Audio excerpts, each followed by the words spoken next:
What's up, everybody? What you are about to witness is the event Theory Underground was able to do in Krakow, Poland. It was a fantastic event. We felt very welcome. There was a great turnout. And there's a couple of things I want to say before turning it over. And that first, the tour ended almost a month ago. I've been resting. We've all been resting up and focusing on catching up on various things. And so I am slowly getting to publishing the remaining events from the tour. There are several that I'm not going to be able to publish publicly. Some of them get a little repetitious. Others, look, there's been complications at some points of the tour with certain people not wanting certain events to go public, which is okay with us. So, yeah, some of the stuff is only available to subscribers. If you want to find out more about the monthly subscription model, the membership, stick around till the end of this event video and you'll be able to see and learn more about Theory Underground. But one of the things that I don't mention in the PSA at the end is that the new model is that monthly membership members get 50% off all courses taught by other instructors and 90% off of courses taught by me, David McCarricker. I'm teaching Totality and Infinity by Emmanuel Levinas this August, which is sort of a continuation of the existentialism and phenomenology thread opened up by the Being in Time course that I taught last year. But other instructors at Theory Underground include the godfathers of the scene, such as Todd McGowan and Chris Catrone, as well as Michael Downs. Michael Downs will be teaching Intro to Zizek, and we couldn't be more excited about that. So, yeah, if you want to find out more about all of that, just go look at the website. And look, it's a mess right now. It's coming together. Just bear with me, and please message me with any questions you might have. With that, this was a fantastic event. Definitely one of our favorites from the whole tour. Both Nance and Ann told me after the fact multiple times that they really miss Krakow. And yeah, it happened on May 18th at 5 p.m. For people who are listening to this on podcast, it's not going to make any difference for you. But for people watching it, it's going to alternate between some shaky close-up camera footage and some sort of classy black and white photos, because that's the two kinds of footage that John came up with. John's our cameraman who met up with us halfway through the tour. And yeah, he's messing around with various ways of capturing these events for the documentary, because he is putting together a documentary about our tour and ultimately everything we're doing at Theory Underground. Enjoy! So, hi everyone, we're glad you all came. This event is actually a part of a bigger tour, and these beautiful people have been touring for how long? 5 weeks around Europe and promoting this entity, international internet educational platform, which is called Theory Underground. And we, as our student reading group, decided to invite them. So my opening question would be just, what is this platform you are promoting? And yeah. Well, first of all, thank you, everybody. It's really good to be here. Please put your hands together for the organizer, for Łukasz, for making this all happen. It's also just a way of diffusing weird energy in the room, you know, to clap. It's very good for you, I think. But yeah, no, Theory Underground is a teaching and publishing platform online. It does events in the real world, though. And a big part of what we've been doing in the last year is experimenting with the medium, with the form of the internet, and doing stuff with people in real life. And so last September, the three of us went on tour across the United States through over 17 cities with our cat, Ryan. And then we brought the tour here to Europe. We've been here for 3 weeks.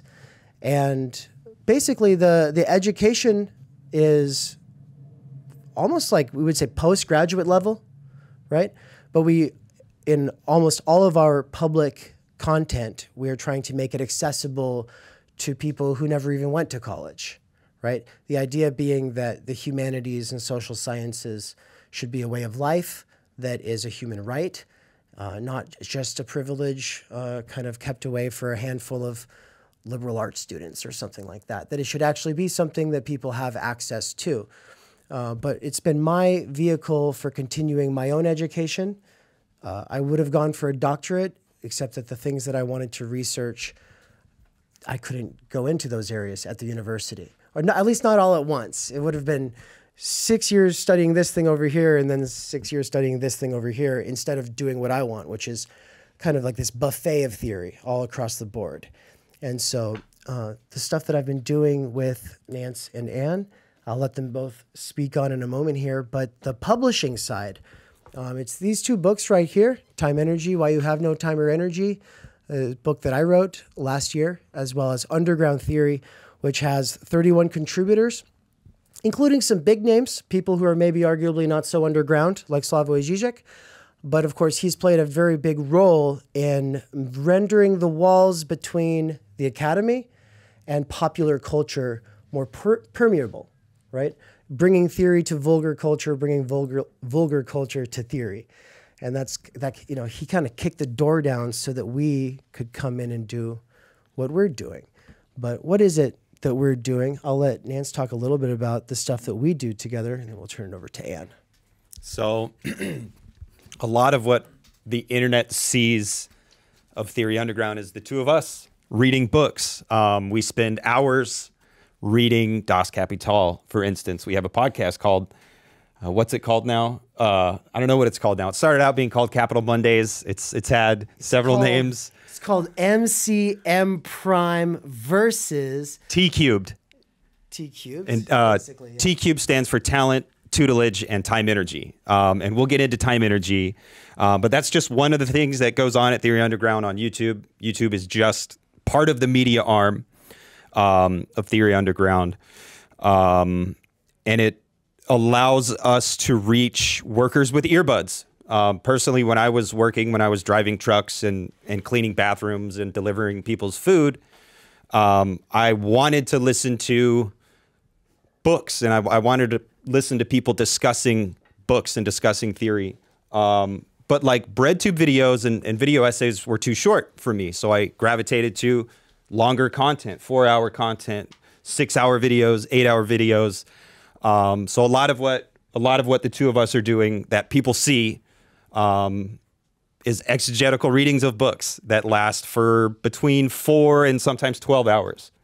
And again, that's just one of the really cool things that we do here at Theory Underground. Yeah, the long streams we do. Also, the one we did right before we left on this tour was a 17-hour live stream, right? And that should give you some kind of an idea about the intensity we bring to things and the passion we have for this kind of stuff. But it also speaks to, I think, something very obsessive in our dynamic, in the way that we both drive each other on. Like we could go all day like that without being live, but we tend to save that kind of energy for these live things where we're bringing on all these different guests throughout the day. So that 17-hour stream, it's not just the 2 of us talking the whole time. We're bringing on all these other guests. And of course, like some of those are very big in the world of theory, like Todd McGowan or Chris Catrone or, I don't know, Anna Kornblue. But these guests get mixed up with fellow travelers and students of ours and people that we associate with. And it's almost like we have certain threads that, in the world of theory that we're weaving as the day goes on. And so, for instance, we're thinking about religion and theology. And what is the relation between theology and politics, philosophy? Like, these things get kind of just, they just get all mixed up, especially depending on the influencer that you might be watching. They have their certain assumptions about religion, about politics, about philosophy. And usually they're not called to task on those questions. Usually those are just kind of assumed, and it goes forward. We bring on all these different people with different perspectives, different assumptions, and then we spend an hour to an hour and a half with each of them all day long. Oh no, this thing gets muted if you push the button on the top. It's very dangerous. But Anne, I'll say a word of introduction for Anne. I should have done this for Nance as well. Nance is just the sort of representative student at Theory Underground. He's taken all of the courses at Theory Underground. And then Anne is my wife and co-instructor. We both teach 2 monthly seminars that are ongoing: critical media theory and critical doxology and time energy. She is a professor at Boise State University, teaching part-time there, also doing sociological research.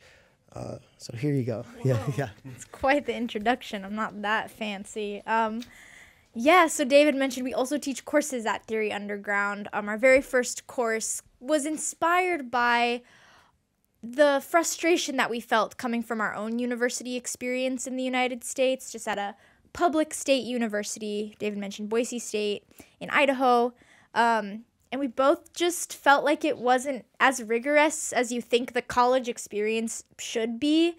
We both also were adjuncts and currently are for some introduction level courses, and from being students and then being researcher or teachers in the university, we just felt like something was missing. And Dave, especially after graduating with a master's and just going, like, this isn't that great. We need something more. And so Theory Underground is kind of Dave's baby that stemmed from lots of different experiments with the online medium and doing more of the influencer thing and making video essays, to bringing it more underground and just doing classes with people who either are part of the university or are outside of it, who want this more rigorous education in theory and philosophy that they just aren't getting.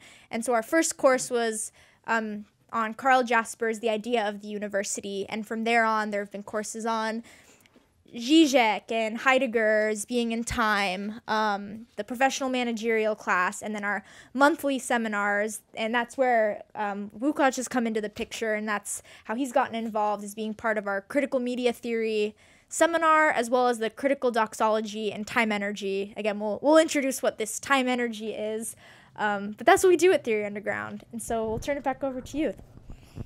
Yeah, great. So let me maybe take you guys a step back, and because you talked about the courses, there are courses you can take at Theory Underground. You do interviews with various intellectuals, professors, people engaged in theory, philosophy, politics, and I would ask you, what are the guiding principles which tie all the courses together? So there are various ones: Heidegger, Jaspers, we did Zizek, Zupancic, you have politics, you have theory, media, and what is the bigger whole of which all these courses are parts? Oh, you don't want to? Oh, Yeah, I know you got an answer. I mean, the fundamental question, and also you'll see this in Anne's bio as well, for both of us, is what is the good life? Right? But that's a very broad question. And why? Why that question? Well, I mean, I think it should be obvious that the world is pretty fucked. Most people are very unhappy with it, but they're very quick to tell you who fucked it up and what you need to believe in order for everything to be okay, as though just believing the right thing will make it okay. If we interpret history the right way, if we can just figure out who the bad guys are the right way, then we'll all be okay. But political philosophy and sociology and anthropology and critical theory and critique of political economy and critique of libidinal economy, all of these different fields that we are getting into with some of these bigger names like Zizek and Heidegger and stuff like that, Marx, I see as being fundamental aspects of the puzzle. What is the puzzle that we're trying to figure out? It's the situation that we are in. And I think that this would be a necessary part of any general education program in the 21st century if our elders had set up educational institutions that were meant to empower us instead of just turn us into either low, undeserving workers or deserving, prestigious, six-figure salary professionals or managers. But that is kind of the schooling system today for most of us, the overwhelming majority of us. And on this tour, we've been talking a lot with people about, as a European, like, what do you think of the schooling system?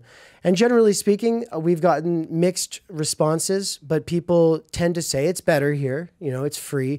You might have some more freedom in the kinds of courses that you pick, but also you do see certain tendencies reproducing themselves here that we also see in the United States, which is schooling being used as a bludgeon to make you feel guilty because you're not really good at, say, math or at English or something. And so, of course, you get like this weird thing with the schooling system where a large portion of the population resents math or resents English. And I keep going back to English because that is also, for you all, I think, an academic subject as well. And it's how it's taught is usually part of the issue. But the point is that it's not taught in a way that's meant to empower us and just be a good unto itself. The point is that if you're not as fast at learning it as your peers, then you're essentially being structurally humiliated alongside them. When, of course, at the point that you're able to read at a high level, it doesn't matter if it took 20 years to get there, you're now there. And you can now read with the best of them, right? But we're made to believe that if it takes you a bit longer, then that should reflect on you. And of course, you internalize the meritocracy that way. And so, what was the question again? Guiding principles. Guiding principles. I actually have to American correct you because for us it would be Polish. So you're not having to learn English in the schooling system? Okay, you do. Okay. How many of you hated having to learn English? We've got one. Yeah. How many of you? How many of you hated to learn Polish? A lot more people here hated having to learn Polish. Fascinating. So the question of the good life, it opens up all of these other fields that we use to try to understand the situation. But that is the general through line. The general through line is the assumption that we don't understand what's wrong and we want to understand, right? And then time energy, which we keep promising to talk about, that would be a sort of through line as well. But anything either of you would want to add to that before we get into time energy? Just that, like, as a young idealistic leftist, for everybody, like, it's undeniable that the world is badly fucked. And at some point, most people decide that they want to do something about it. From my perspective, I found myself convinced that every solution that has been presented fails. It's not wrong. People will say, oh, we have the answer, we know what to fix, but they just leave so many things out. Sometimes intentionally, but most of the time because they just haven't taken the time to really investigate the situation itself. So like that principle, like, we don't know. We don't have the solution because we're still trying to find how to fully articulate, like, the question, the problem itself. Yeah. So maybe let me get right back to you, Dave, or Anne or Nance. What are the principles which you apply at Theory Underground in order to facilitate this kind of slow theorizing, which doesn't have to give results immediately? That's a really good question. And part of the difficulty with doing what we're doing is that once you leave the academy, once you're doing it outside of the university, well, you're going to probably be doing it online, right? Like, that is kind of like the go-to place because there's not enough people where any of us live probably to do what Theory Underground is doing full time, which is putting out all these courses, right? So you have to go on the internet. But the problem with the internet there's many, but one of the big ones is that it is built around this idea of the attention economy, right? It's about collecting data off of people. It's about people staying distracted all of the time. And so then my realization was that you have professors today who feel like their soul is getting crushed in the institution. They feel like they can't pursue the research topics that they want to. They can't find people who are passionate about the things that they're studying. And so then they leave and they go online. But what do they become? They become influencers, right? And which means that they were dealing with this neoliberalized institution, and that was sucking away their soul. But now they're dealing with the attention economy, and they're trying to satisfy the algorithm, and then that's going to obviously also kill them slowly. And so what we do to try to counter that is, well, we do things that would be, I mean, you would almost think that this is like algorithmic suicide, to sit down and do a live stream together where we just read Das Kapital, and we try to only talk about it 20 to 30% of the time, and the rest of the time we're just reading it. Like, that is one of the driest, most boring texts ever, you know? Like, most people would be very put off by that. But I think we're having fun. Mm-hmm. We're asking very important questions as we go. We're bringing it into conversation with all of these other secondary texts that we're also reading on stream. And so there is a payoff there for the people who do tune in and who do listen to it. And actually, we were kind of blown away by the reception that podcast had. Yeah, when we started, we thought nobody was going to watch it, and the few people who would be interested were going to take years to catch up. We were like, oh, we're going to be so far ahead of all these other Marxists. And within like 2 months, we had a small but solid group of people who were contributing to the conversations, and we would bring them on. And we have one guy who's now giving lectures on other parts of Capital that we had questions about. And it's, yeah, surprising. We had to eat a little bit of crow. But that's just one example of what we're doing. Like, you know, we talk about countering tendencies of the attention economy, but also harnessing other ones, right? And so there's something about doing a live stream that makes it so like there's like this invisible third person involved. So it's not just the two of us reading a text together. Now there's that sort of third person, right? Well, that can be good and that can be bad. But I think that with these exegetical reading sessions that we do, we're harnessing a positive aspect of the medium. But obviously also we're pushing against that tendency to make everything you do short, sexy, flashy, dramatic, exciting, to appeal to the algorithm. And so I have a lot of friends who have very popular podcasts, and they spend a ridiculous amount of time thinking about cutting everything down to 45 minutes or 50 minutes. Can't be longer than that, can't be longer than that, because they're trying to satisfy the algorithm. We're out here doing 5 hours, and it's like, well, you know why though? It's because we're more interested in what it's going to make us into, right? Then someone will listen to it. Someone will get something out of it. But what are we making ourselves into? And if we are reducing the content that we make to something that is meant to appease the lowest common denominator of the human attention span, what does that do to us? And my experience trying to make the algorithm happy back in the day was it's killing my own attention span. It means that I can't follow a longer train of thought, right? But the other thing that we do is lecture. We are staunch defenders of the lecture form itself, right? And so, well, welcome, by the way. The lecture form is, I don't know how familiar you all might be with this problem. I don't know how much of a problem this might be here and whether you've even experienced it as a problem. But in my own educational journey, it's very difficult to find somebody who is willing to give a serious lecture. And this is a big consequence of several factors combining. One of which is the neoliberalization of the university, which means that you have professors who are overworked, right?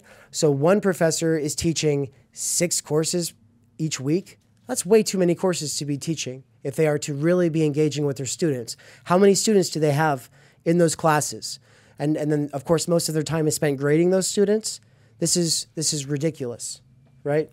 And so that situation combines with the idea that it was radical to throw out the lecture form.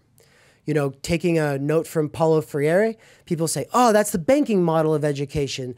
The professor comes in knowing everything and deposits his knowledge into all of you," right? Well, of course, that's terrible. That shouldn't be what a real lecture is, right? But the idea is that flipping the classroom, which can be radical in certain situations, becomes very convenient in a time when professors are so overworked that they can't really prepare for giving lectures in the first place. And so then they come and they say, "Okay, actually, I'm just going to sit here and you're all going to teach me." And then the students didn't really do the reading either. And so everybody sits there and talks and pretends that they did the reading.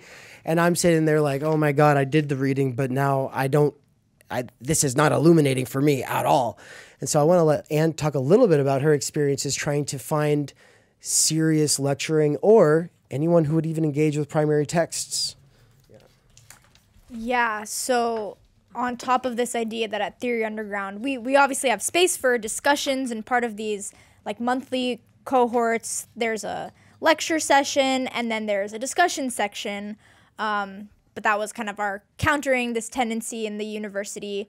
But another thing that is really lacking in American universities in our experience is like being assigned full books to read. Like even in upper level sociology classes, they don't make you read anything really. Like it's, oh, this article, this little short text here. I didn't read any Marx, Weber, Durkheim in like my upper level sociology classes. I don't think in many philosophy classes that you're actually being assigned like books to read. You read a book and then you talk about the book. And we said, well, isn't that what you're supposed to do in college? And so at Theory Underground, like each class for the most part is centered around like a text. And so we take our time with them. Well, some courses are more introductory in that they're, happen in the course of a month or two, but we just focus on one book and lectures and have time for questions and some discussion, because reading makes us better writers, makes us better thinkers. And I think we all agree that we need to, in America, it's like with the universities, it's, oh, we don't want to read all these old dead white men. It's like, fair enough, but also the old dead white men have some important things to say about the good life and politics, and we can build off of those for sure in our modern context. But we're like, well, we should read some of the old dead white men, some of them. And so that is also kind of what we do at Theory Underground, is just really engaging with text, reading and rereading them, taking an approach to reading that kind of says, you haven't really read a big text, something like, Plato's Republic or one of these big works of philosophy, if you haven't read it 3 times through. First time just to get introduced, second time to start engaging and asking questions, and then the third time through to really contribute your own thoughts, and then you can start critiquing. And so we're all about that. And yeah, these like 6-month long research cohorts, the CMT and CDT, Critical Media Theory, Critical Doxology, and Time Energy, that WUCOTCH is a part of. We also, we do one course a month, one topic a month, one lecture a month to give us time to think about the reading, to apply it to our own life, to dissect it, to experiment in our own life. And so that's what we're doing to kind of make the learning a little more rigorous. And I'll pass to Dave. Say something about the experimental aspect of the CMT, for instance. Oh, yeah. So for example, this Critical Media Theory course that we do was sparked from our own struggles with like phone use and phone addiction and social media. And so on the one hand, we take like media theory stemming from Marshall McLuhan or like Heidegger's theories on technology.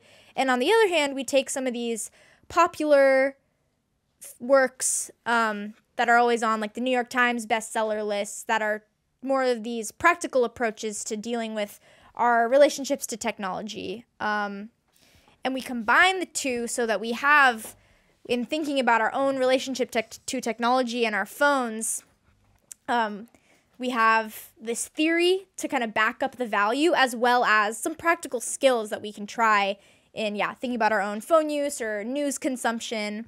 And so we also try to play around with it and make this stuff applicable to real life, because it can be obnoxious when there's a bunch of, old men in the philosophy department just talking about what is the meaning of life and blah, blah, blah. It's boring. And so we're trying to make it, relevant and emancipatory to think about our own lives and what is the good life like every day. Okay, let me ask you this. So critical media theory, one can look at these three words and even figure out what they mean. But critical doxology and time energy, what the hell is that? And what is time energy for that matter? Because you people have been talking about this for a long time and I don't understand. I mean, I do, but I think. How many of you know who Łukasz is, by the way? Hands up. Or actually, how about hands up if you don't know who he is? All right. So quite a few of you don't, probably like half of you then don't know who Łukasz is. And that means that you're probably not affiliated with the reading group that meets here. So we'll get into it in a second, but I actually wanted to give you a second here to set up how you got involved with CMT and how this has related to the work that you're doing with your discussion group. Because you were going to open with all that, but we want to make sure that gets in here. I kind of stressed. Went over it. I've been in the CMT cohort seminar for the last year, and maybe I should start from the beginning. So when I came into Theory Underground, I started taking courses and I started writing and reading the principles which you institute there. They inspired me to set up our reading group, which is we read Alenka Zupancic, What is Sex? Czym jest sex for the last, few months, 8 months, something like this, and really sticking close to the text, really taking notes, really thinking about it, not forcing it. But also, sometimes I got mad and was like, no, we are going forward with the text. So that's one of the ways in which Theory Underground influenced my theoretical development. But also, I really struggled to find, for example, serious courses which would talk about media, and left politics. And actually, I want to ask you this, because you do stuff which seems related to actual life, politics, media, but you also do psychoanalysis sometimes. And why do you do that? I mean, what is the connecting thread in between? I'll talk about psychoanalysis sort of in the context of answering the previous question as well, right? So what is critical doxology? What is time energy? So the short answer is that critical doxology is the study of common sense, right? The critical study of common sense. And the kind of common sense that we're talking about, we take to be the most important sort of artifacts of modern common sense, which is self-help and business success books. These are the kinds of books that people read when they're getting out of jail, or when they're in jail, when they're in recovery, when they're going through a bankruptcy, right? The function that these kinds of texts are having today is the function that Scripture had a long time ago, right? But and this is often the case, it works as ideology best when you have no idea that it's ideological. Oh, it's just self-help. Oh, it's just business success. I just want to be successful. So I'm going to read 12 Rules for Life, or How to Win Friends and Influence People, or the 7 Habits of Highly Effective People, right? Or The Power of Positive Thinking, The Secret, the Power of Now. I mean, I could just go on and on. But those kinds of texts all assume time and energy, right? They assume that you have the time and energy that you need to become the kind of person that you have to be. And sometimes they'll talk very explicitly about the importance of time management, right? If you just manage your time better, and if you were just taking responsibility and also using positive thinking, as well as X, Y, and Z, whatever prescriptions they lay out, then you'll be good. Now, time energy theory comes from the realization that that's almost never the case. that the overwhelming majority of human beings on this planet today do not have time energy. So the subtitle of the book, Time Energy, is Why You Have No Time or Energy. Now, of course, in a sort of sense, you have energy. You have the energy to get here and sit down in a chair. You have the energy to go to work. You have the time to be able to do something in the evening, to be able to do something on the weekend, right?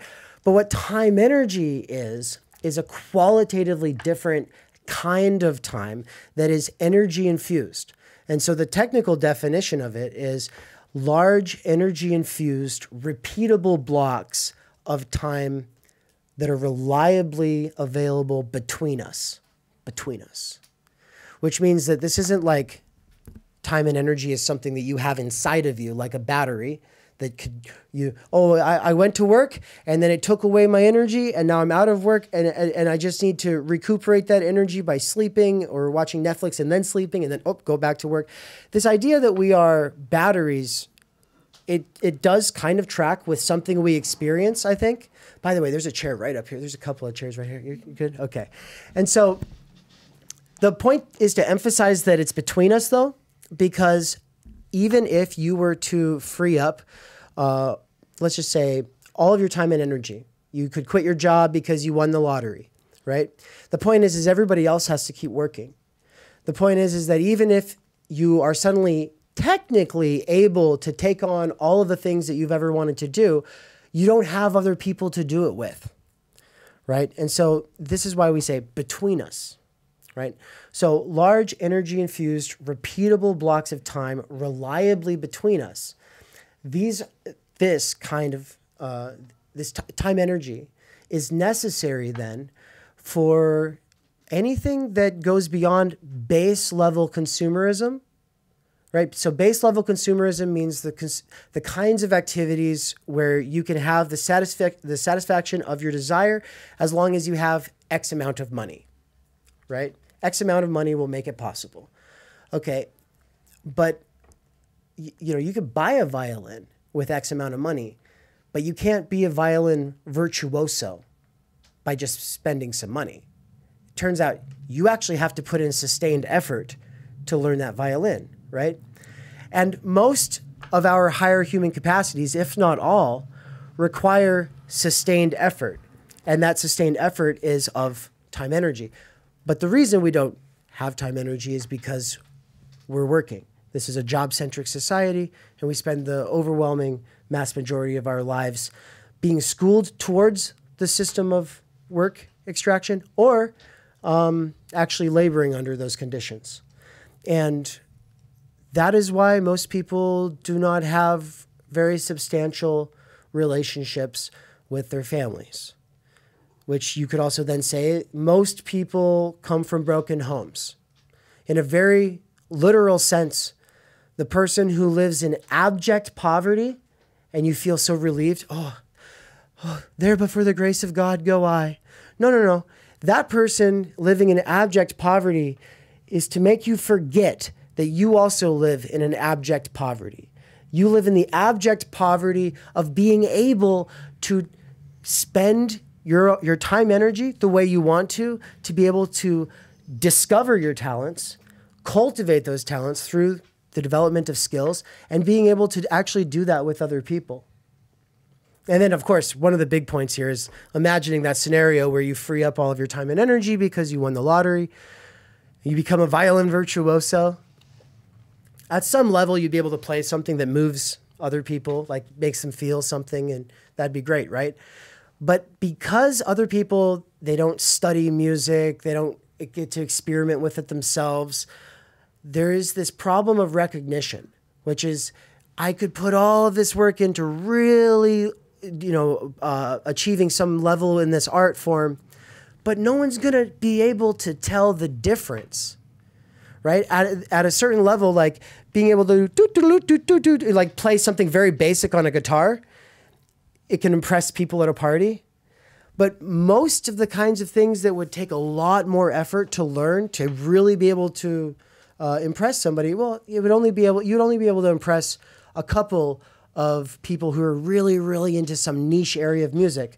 The point is that a liberal arts centric sort of society is one where these pathways to achievement would have potential recognition of everyone else going, damn, that's awesome what you did there. And they would actually get it. But right now, you free up all that time and energy. Not only is there no one to really do stuff with, but even if you did achieve something fantastic on your own, you're not that potential for mutual recognition. It's missing because nobody else has the time energy either. That's why it's between us. Anything either of you would want to add to the bit about time energy? That was great.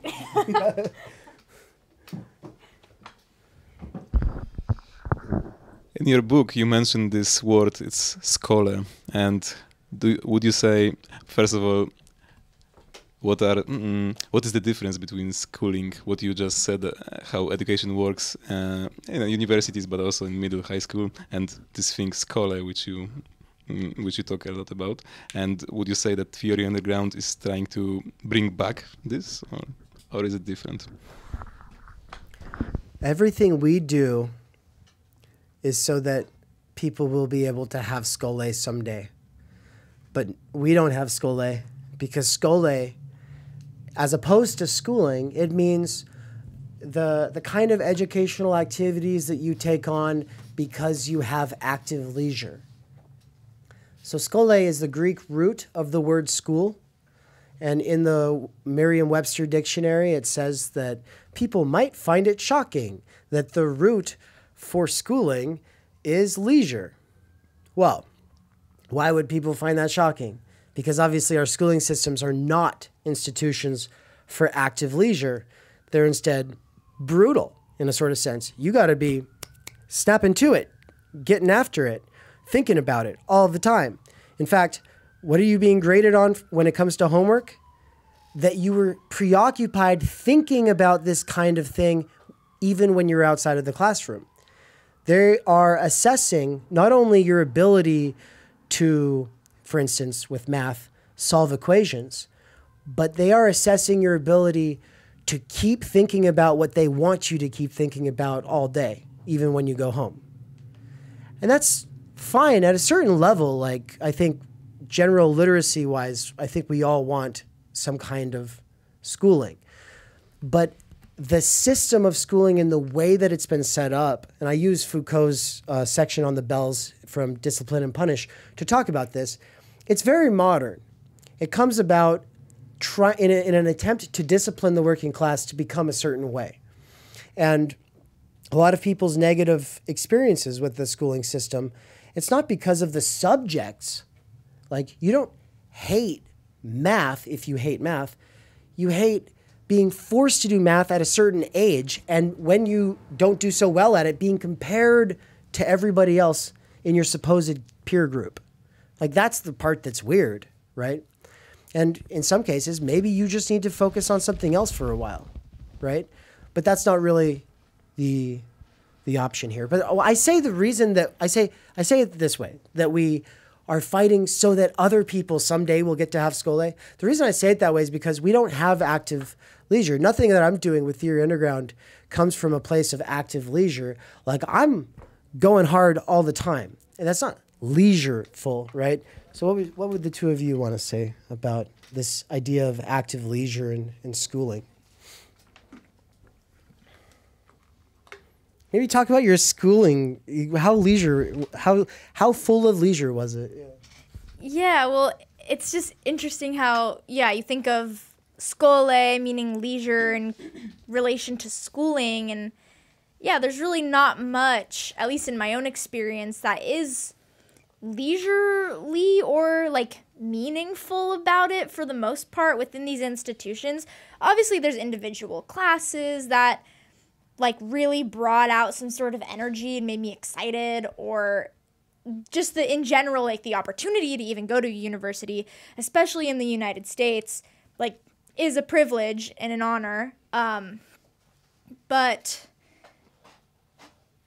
what was your question? Like, I have this picture of you sleeping on the floor of your high school because the way she talks about how hard she had to go to be a high achieving student. Yeah. It really just relates to this idea, and these students that Dave and I have right now, they're just so sold on this idea that, oh, you go to school and you go to the university just to get a job, just to become an employee. That's all it's about. Get your degree. Like, the learning that is supposed to happen, it's almost secondary. It's a means to an end, and not an end in itself for these students.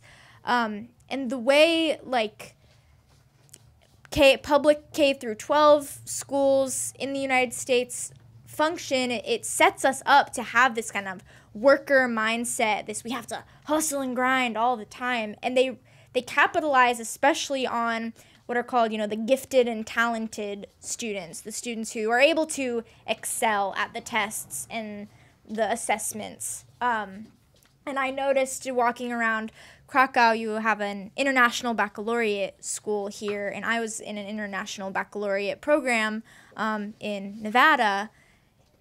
And the way that it's like I'm grateful for the education because it was rigorous and I felt like I learned a lot.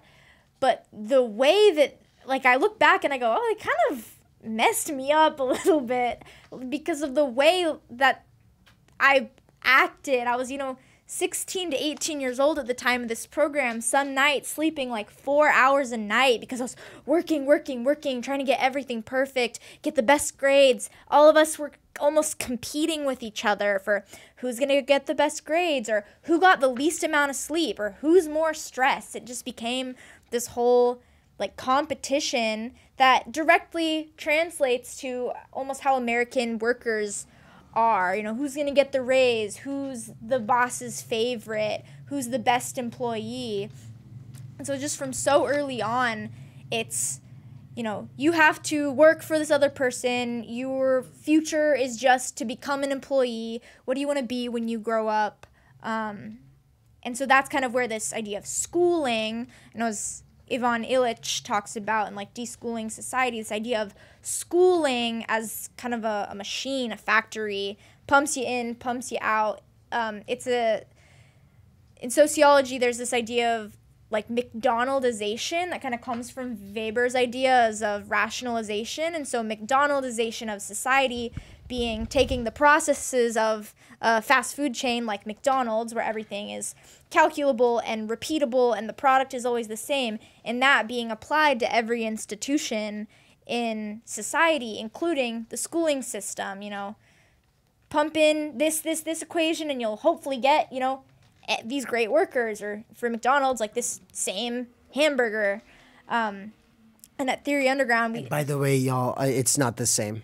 I've tried the Polish McDonald's. Yeah, sorry. Polish McDonald's gets the Because it's better. It's probably healthier here, let's be real. I wouldn't count on Less chemicals and Your Fanta's definitely healthier. We like it a lot more. yeah.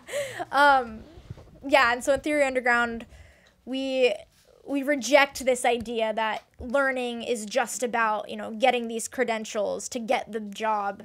And so, yeah, while our generation might not ever view school in this way, maybe no one in like no big group or society will ever view school that way. But the hope is to have, more and more people who kind of take charge of that education and go, no, this is meaningful in its own sense, not just to get the job, to check the boxes off. Okay, so maybe I could ask you, so at this point, Theory Underground is making courses. You give space in which people can discuss and write, but is Theory Underground just a place where people can learn, or is it about something more? In the sense of developing, you talk sometimes about creating space in which people can interact 2 or 3, and do you? Yeah, why do you do that? I'm not exactly sure about the question, so, but I'm gonna let Nance answer it. I think like creating space to allow people to learn, like you could just read books in isolation and like huff your own farts essentially and think like, oh, I'm smart. I figured this out. I understand everything. And I know I did that for a long time in my life. Like I was a worker, I was a parent, and everything sucked. And so I like comforted myself by reading books and being smarter than everyone around me. But that really just kind of like reified my own isolation and my own misery. Like I was so disconnected from like being able to be in the world and be happy and be content in a sense. And of course, I think we'll always be malcontent. And I think being a malcontent is important. But being confronted with my own mistakes and my own idiocy, you know, we're the American idiots coming across Europe. It's important in the learning process. Like we also do language learning sessions, and some of it's public. It used to be public. Now we do it where there are actually groups of people who are committed to doing it. But a huge part of that is publicly failing. So we're like reading Lacan in French and mispronouncing everything, or reading Dilthey in German and like mispronouncing everything, or reading in different languages publicly to show like, I know I'm an idiot. I know I don't understand this, because that's core to what's going on. Like we don't know. Like if we knew, I would like to believe that we would fix the problems, but we don't know. And so you can't really do that in isolation. I'm sure some people could accomplish this task of realizing we're all idiots, but Well, I want to add two things to that. Maybe I can reformulate the question, because like my point was, is Theory Underground just a better uni, or is there something fundamentally different in between them? That's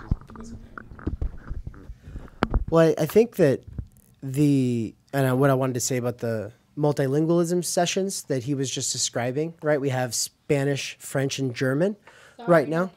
No Polish yet. Polish we've talked about it though.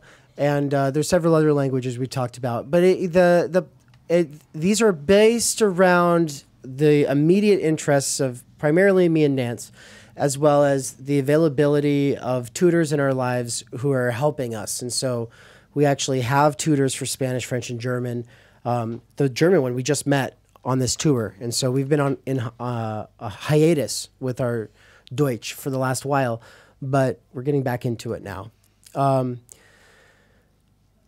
But what I want to say about it is that it's a way of life, and it's not just, oh, we're going to mispronounce words so we look stupid on the internet. That just kind of comes with the territory of learning in public and making a fool of yourself, because, yeah, of course, we don't know everything. I had somebody, this was years and years ago, but kind of in line with this, I had someone teaching me statistics just on my live stream, right?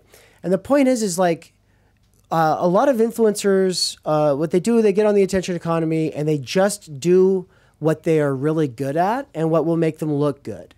And the point is like, no, I don't know anything about this. I want to learn about this. I'm going to bring on someone who knows a lot more than me, and I'm going to sit here and try my hardest, but I'm going to probably stumble and fumble a lot along the way. And that's what Nance is ultimately getting at. But in answer to your new version of the question, right? Is this just a new version of the university, or is it something actually different? Well, I think we are, in a sort of sense, trying to prefigure a different approach to learning that does it as a way of life, right? Where it's not for a degree. This is not accredited. The only kind of credit that we can give you is street cred, right? We can give you some of that maybe. But that, just doing it because you love it, and there is nothing really more to it. That is, I think, that shouldn't be new. That shouldn't be a new idea, right? But obviously, in a world where you can't study philosophy without people saying, what are you going to do with that your whole life? Which, for me, I did major in it, and so I was constantly getting that from people. Oh, you're just going to teach it for a living. Well, yeah, but people should also be able to just study it because they want to think about the world, and tools for thinking about the world have been developed, in philosophy. So. Okay, so one of the first course at Theory Underground was Karl Jasper's idea of the university, but the second course was professional managerial class, Virtue Hoarders by Catherine Liu. which is actually in Polish. It's like Luminarze postępu, it's not which is the worst translation they could have done of that book, because it sounds bougie as fuck. A lot of hard words, basically. And like, okay, so let me phrase it this way. How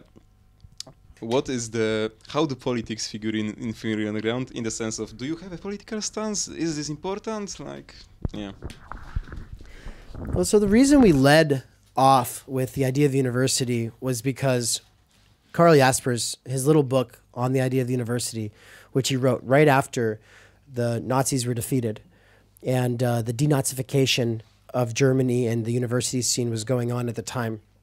It was written to critique the institution by holding up the ideal and saying, well, what is the ideal of the university? We don't want to just put it back to the way it was before the Nazis. We want to actually think, well, what is the point of the university? And of course, he talks about the two biggest threats to the pursuit of truth.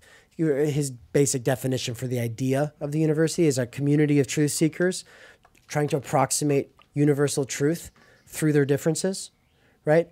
And the two biggest threats to that are, on the one side, politics, and on the other side, the profit motive. So basically, state versus business, right? And of course, with the denazification, everybody was like, oh, totalitarianism is bad, blah, blah, blah. And that would be like the state side. So what people were kind of ignoring was business and the profit motive and how that was causing the neoliberalization of the university. But the second course, the professional managerial class, or PMC, and I think that was what is called Professional Managerial Class Consciousness and Ideology. It's like the full name of the course. This I don't know that it's gonna be the same for everybody, like the significance of the PMC, but people who've been embedded in the PMC for a long time, who find it very frustrating, but they don't really know what's so frustrating about it, they will find it very eye-opening. And then people who are kind of burnt out on Marxism, who are like, yeah, I like a lot of stuff about Marx, but it seems to be missing so much about like our current situation. They can also get a lot of traction from this idea. And so the PMC, the professionals and the managers of capital, is another way of saying it. The professionals and managers of capital. I already touched on it when I was talking about the schooling system, making you feel like you don't deserve a six-figure income or like you do deserve a six-figure income. But that being instilled with that sense of deservingness or undeservingness, that's the internalization of the meritocracy, right? Seeing yourself as properly fitting into this lower income bracket or into this high salary place, right? But that is the function of the PMC. And the professional managerial class was developed in the 20th century as a way of getting out ahead of, preempting, and undermining working class organizing. And so in that course, we go pretty in depth into the ways that developed. It was very intentional, not like a conspiracy by a bunch of people behind closed doors, like, no, this isn't a conspiracy. It's just like people who are today in the PMC, those roles, a lot of those roles might have existed before. Lawyers existed, lobbyists existed, right? Doctors existed. Media personnel, journalists, they existed. Professors, teachers, nurses, they existed. But how they exist in the 20th century, how the PMC changes, and how many more people belong to the PMC, those are historically unique factors.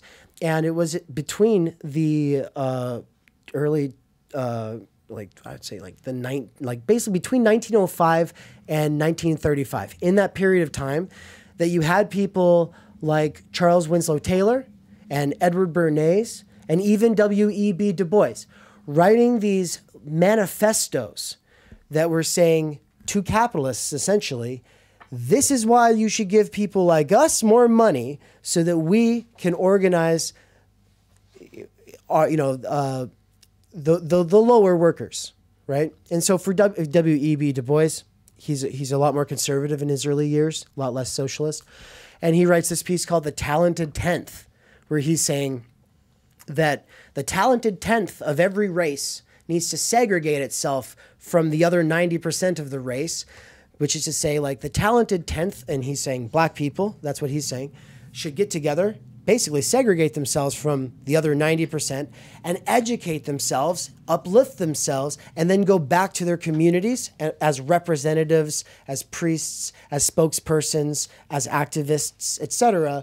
And he says, this is the only way that we will evolve. This is the only way that we can develop our kind. Like, this is the way that he's talking. And this was a very normal way of talking back then.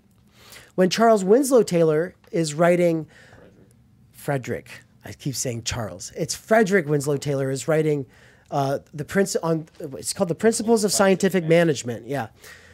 He's proposing that the PMC essentially can undermine the division between the workers and the rulers by creating a new role in society, a mediating role that will de-skill the working class and then put like the higher skills into people who've been professionalized through the academic system. And this makes them more of a reconciling entity between the workers and the rulers, right? So part of the issue is trying to understand what's wrong with Marxism. Part of it is trying to understand what changed in the 20th century. Part of it is trying to understand what's unique about our current situation.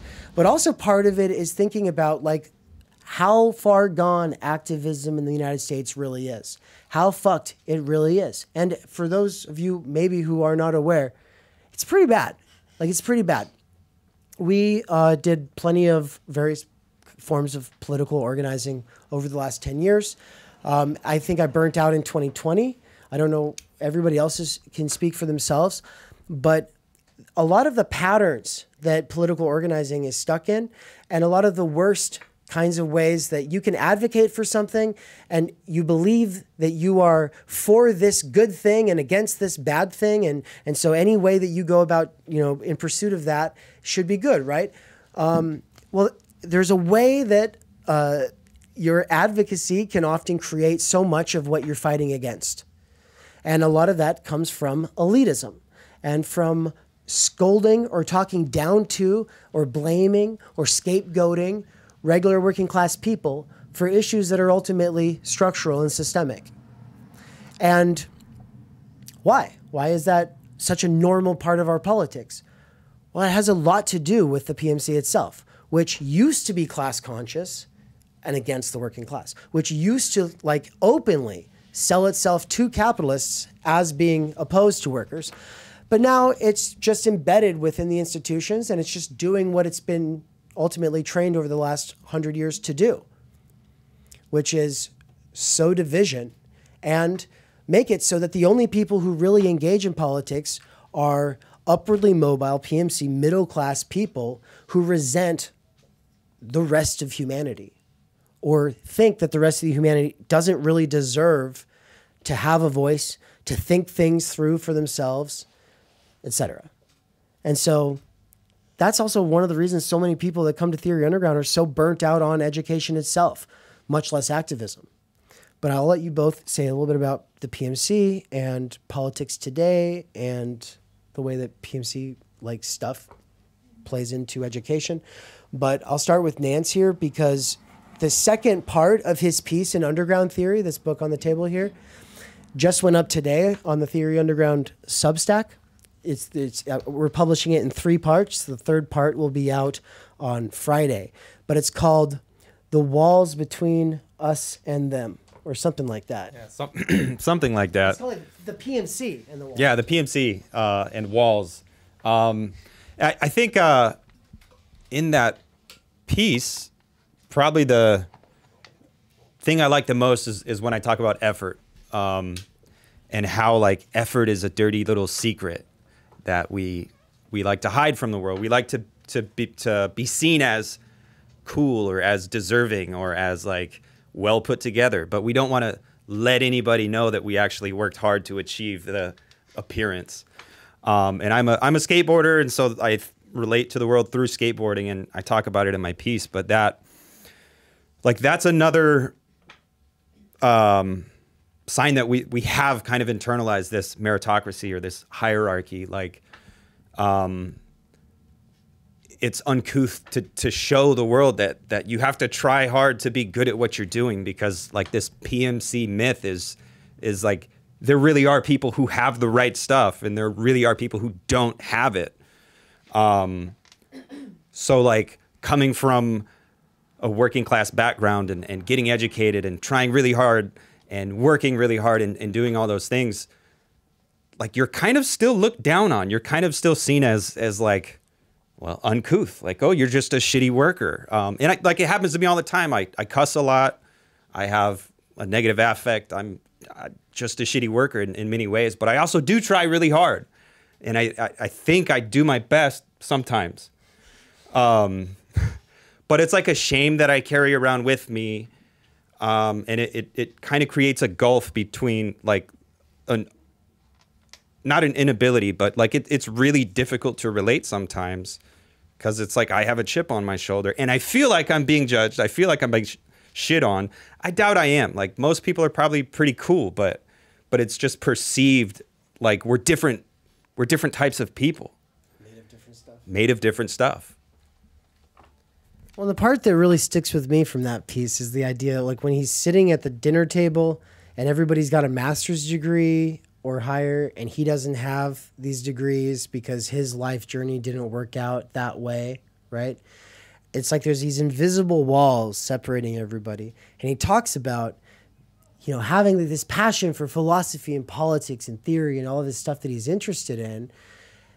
And these people who got their master's or doctorates through the university system, seeing him like as a joke, because he's not doing this for any accredited reason. He's just doing it from passion, but that's just weird. Why do you put so much work into something? Why do you put so much effort into something? And he doesn't even have a degree to show for it. Why are you talking about something you don't have a degree for? And there's that weird thing coming out of this. It's these walls, these invisible walls between us. And there's a sort of role that a person without this educational pedigree is supposed to play. And he's not playing it, right? But I think that everybody at Theory Underground is coming from like these crazy different walks of life, and the overwhelming majority of them are people who are not supposed to be studying this stuff. You're supposed to get back to work. But of course they do. They get back to work and they listen to me and Nance reading the books that we read on the platform. And so I think just to really briefly kind of answer the direct question of like what role does politics play in Theory Underground, Dave, me, Nance, we all come from, like Dave said, some sort of leftist background. Dave and I especially were very, very involved in trying to get Bernie Sanders elected for president back in 2020, and that did not go as planned. And so we got burnt out through one way or another, burnt out from the Democratic Party in the U.S., but also the Republican Party isn't offering any great stuff either. I mean, Trump. And so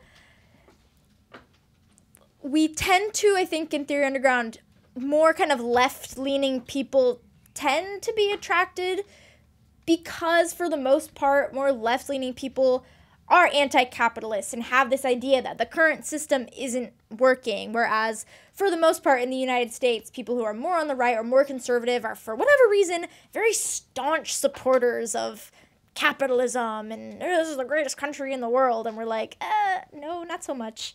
And so we're not like overtly, doing anything like, oh, we're gonna, get this legislation, or we're advocating for XYZ political thing. For the most part, we're accepting of all the good progressive things. That's kind of a no-brainer in our space. We don't want all the bad things in the space, but that's not the goal of Theory Underground. The goal isn't to be overtly political. The goal is to leave room to explore these texts, to explore the political, to have the conversations that need to be had to get us out of those political deadlocks that we're in. And if that does mean like exploring ideas that like in the US are kind of more traditionally conservative, like family, thinking about families or whatever, we're open to it all, like within reason. If you're Nazi, you're not you're not allowed in Theory Underground. Like, let's be clear. But we're not like one political leaning, and oh, come join us if you're this political leaning. We try for the most part to keep politics in our own like political stances. Like, we obviously all as individuals have a political stance and what we think and believe, but the whole organization is not one way or another. We want to have these contradictions and these political disagreements in all different viewpoints, because it enriches the text, it enriches the conversations. So that's kind of, I think, the role that it plays, or doesn't play. Dope.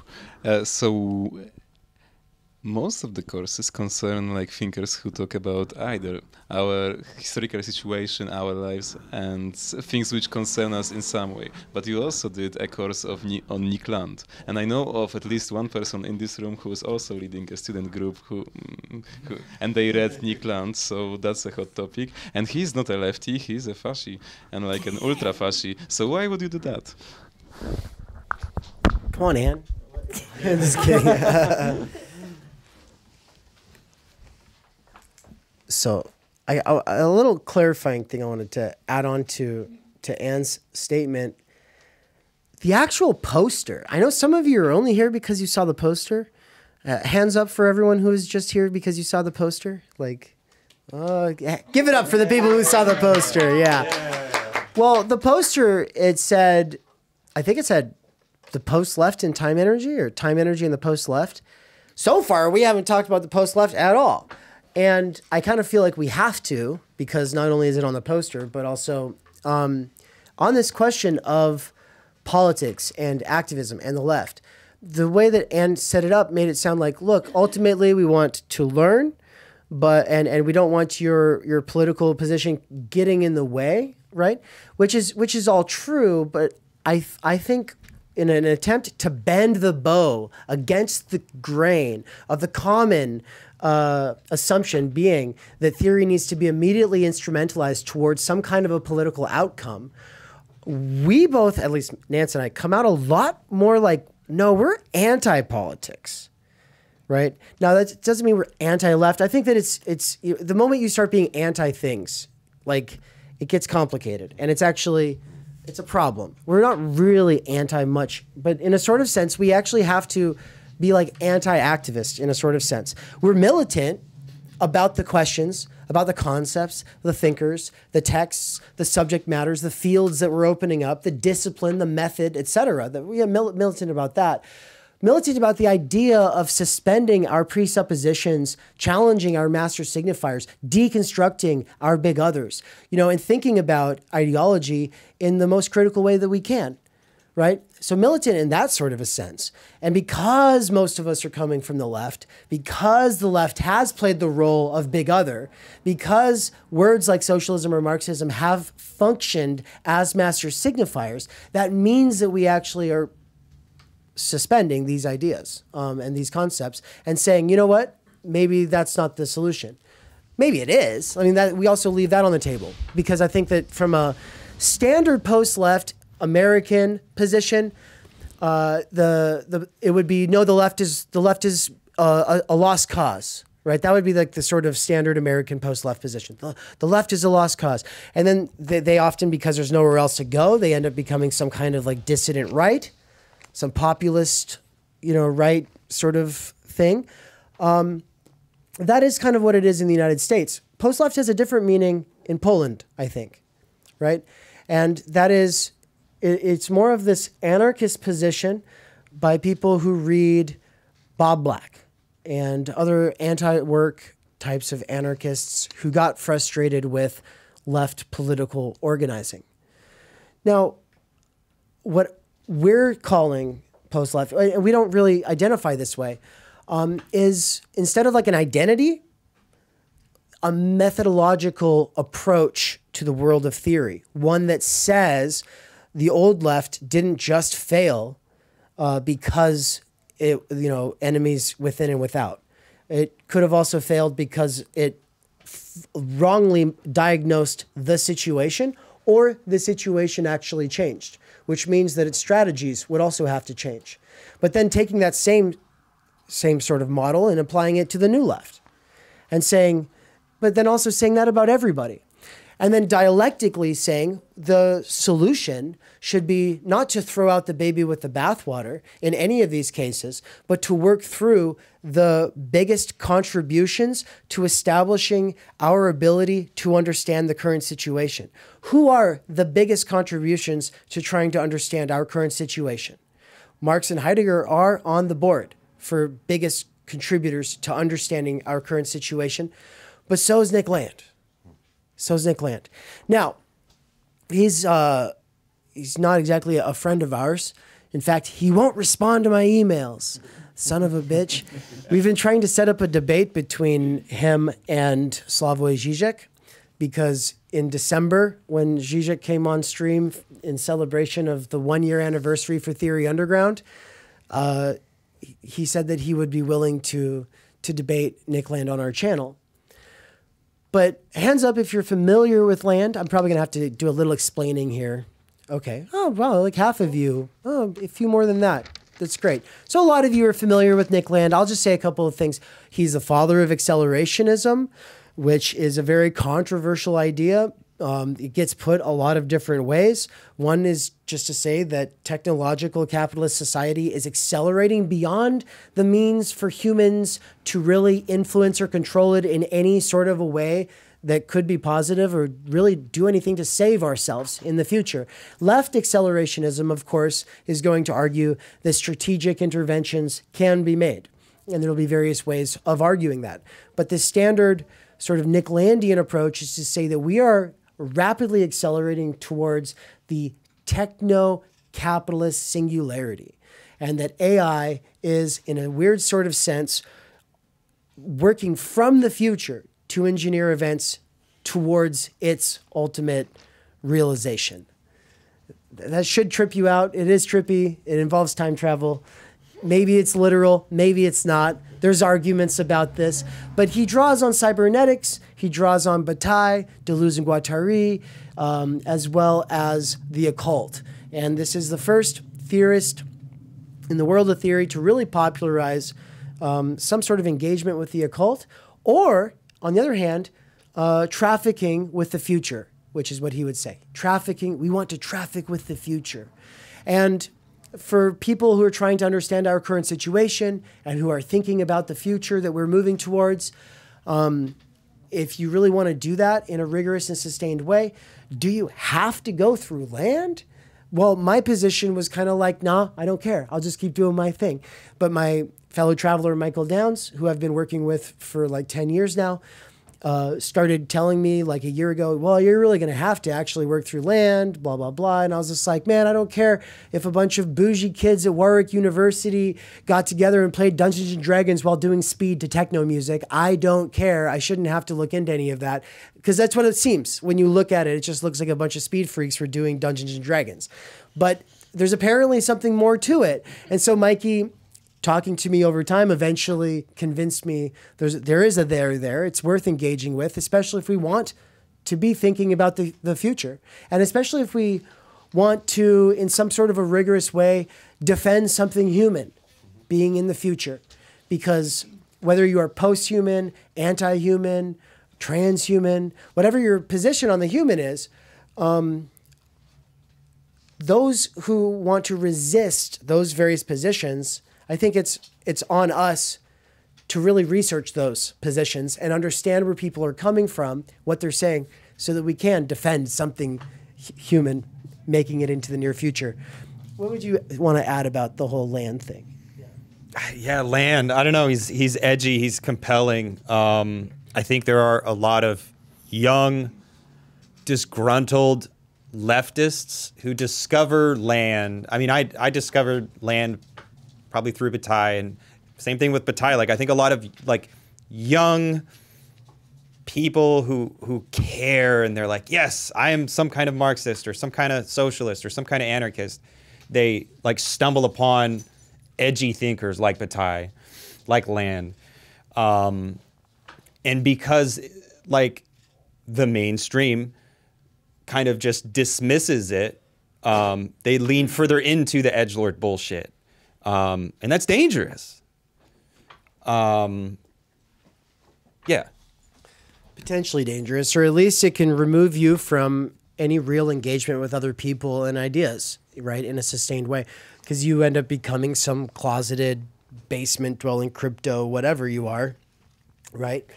And we think that the dangerous thing, especially from like the readers of the New Yorker and the New York Times, who want to demonize any engagement, any critical engagement with someone like Land, I think the danger is in supercharging it with transgressive sort of signification. Ooh, you should. They're like, you shouldn't read that. That's dangerous. Well, you know, no better way to make sure that every disgruntled guy goes and studies that thing than by saying that kind of thing about it, right? And so part of Mikey's approach was to say it's not so. Not only is it not so dangerous, but also we can engage with it critically. We can show where it's wrong, and we can also take what's good there and then do our own thing with that. And that is also my approach with Heidegger, right? So Mikey's teaching Land, I'm teaching Heidegger. Different version of fascist altogether, right? Because on the one side, you know, here's with Land, it's kind of difficult. He calls himself anti-fascist still, right? Because for him, he's got this Deleuzian approach where fascism is basically structures themselves. Structures are fascism for him. It's like, oh, maybe you take that a little too far, right? The French tend to take everything a little too far. Everything is violence. All structures are fascism. You know, like that kind of shit. Well, for Heidegger, you know, he cares about the preservation of worldhood itself, the ability for people to be embedded in rich, intergenerational language cultures, right? And obviously he becomes a Nazi at some point. And then the question is was his most important work prior to the Nazi thing? Did it naturally lead to that? Or was that more of like an accidental thing? Or was he just being naive? And these are all questions that you have to ask yourself when studying him. But my general position is that he's the most important thinker of the 20th century, and that he is going to be able, he does see things that Marxists were not able to see. That his entire hermeneutic, phenomenological, existential approach that over the course of the 1920s that culminates in Being in Time is a radical take on the situation that sees so many of the givens and structures of human being in the world that are bracketed out by modernity and not taken seriously by philosophers or political economists. And as important as Marx is in doing what he does, I don't think he is able to see most of what Heidegger is getting to in Being in Time. And so it's on us to basically say, look, everybody's wrong, but everyone's got something going on, and we have to read them against one another, not so that we can find our daddy and then just subscribe to our daddy forever and say, well, I'm a Lacanian. Ooh, I'm a Foucauldian. Ooh, I'm a Derridian. Ooh, I'm a whatever. I don't care. The point is to read these people against one another and the current situation so that we can figure out what we need to do, right? So yeah, Land's part of the situation. I hate to break it to you all, but he's part of it. Well, yeah, that explained everything. So we have this position in Poland. Maybe it's not post-leftist, but it is leftist, like anarchist. Maybe someone from the can destroy me on this, but it's called fuck work, and it's basically like we won't work for money. We'll just organize ourselves horizontally, help one another and stuff. And would you say that fuck work? Because you also talk about like we are ridden of time, energy. We have to work all the time. So would you say this is hack work or this is not fuck work at all? Are you asking if time energy theory is fuck work? Yeah. Look, nobody's more fuck work in the entire world than Michael Downs. And he's been like my biggest supporter from day one. In fact, before time energy was a concept, it was we were talking about the politics of time. You know, we were reading Adorno's essay on free time. We were reading Marx's Estranged Labor. We were thinking about existential time being different than calendric or clock time, right? The capitalist time, it's linear, it's all the same. Every minute is exchangeable with every other minute. But real human beings, we have times in our lives where we need to change. We need to be doing something different. You know, a child going through puberty requires more mom and dad time in a sort of sense than a 7-year-old. And a parent who is between the ages of 70 and 75 requires more time with their children and the grandchildren. Between the age of 70 and 75, every year you are aging 5 years, right? Human time is not anything like this abstract, linear, capitalist model of time that we've all been habituated to. And a job-centric society ruins homes, undermines the ability to form community or intergenerational bonds, and it is the major cause of dysfunction. And so, you know, it's easy to point at abuse, you know, and especially when you come from poverty and say like, oh, look how traumatized I was. But like realizing that that is a structural thing that comes from being in a job-centric society, that was really big for me. It was crucial in my own development. And it helped me stop blaming people like my parents and realize, oh yeah, none of us really got to have lives. None of us got to develop our own higher human capacities. So yeah, fuck work in a sense. But also I think that there are huge dangers with anti-work as an approach to the world. And the first danger is that outside of time, energy, and the natural goods of the world being a part of the commons, necessary labor itself is also part of the commons. Someone has to be involved with the process to make sure that we get to have clean water to drink. Someone has to be involved with the mining of the cobalt to make the smartphone. Someone has to do everything downstream of when you pay for something. Other people had to do stuff. And you could live in some sort of little like mutual aid barter economy where it's all just like each according to their own, to each according to their ability, and you all just like live under the bridge together and make all of your decisions with hand signals and whatever, which to me personally sounds exhausting. And I've done some organizing that kind of gets a little close to that. But while you're doing that, other people are still doing all of the necessary labor to make the world go around.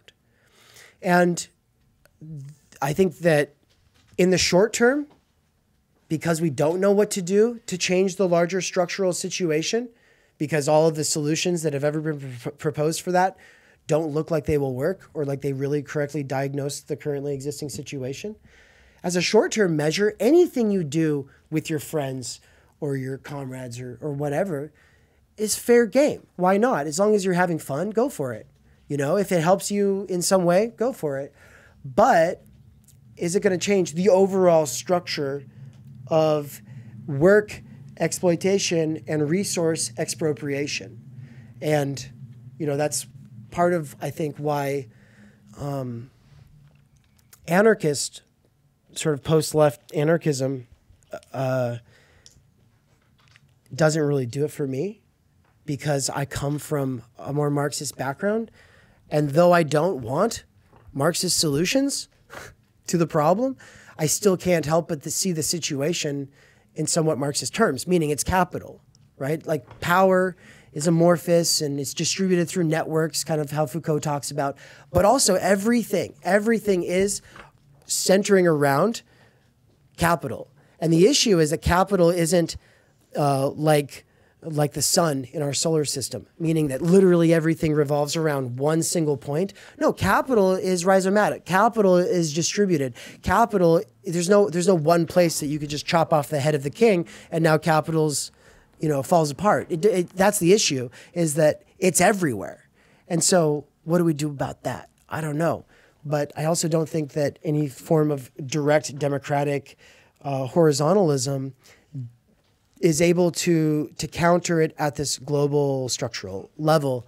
And ultimately, I think that's what we want. We want solutions of that order of magnitude. If someone, maybe let's put it like this, you said that you are making content for workers with earbuds, but is your content really targeted only to workers, or are you also? Would you say that you are PMC, for example? I'm an aspirant PMC. You know, I want to be. Well, I'm not. I don't want to be a manager of anybody. I really don't. But I do want to be a professional. I want to be professional in how I go about things. Part of our issue with the currently existing academic institutions is that it's producing professionals who themselves didn't really ever live up to any real professional standards, and that those standards have been lowered for the children of the middle class, who are then being just like walked, you know, their hand is being held and they're being walked through these institutions and then given diplomas that say, now you're a professional. And it's like, no, you're not.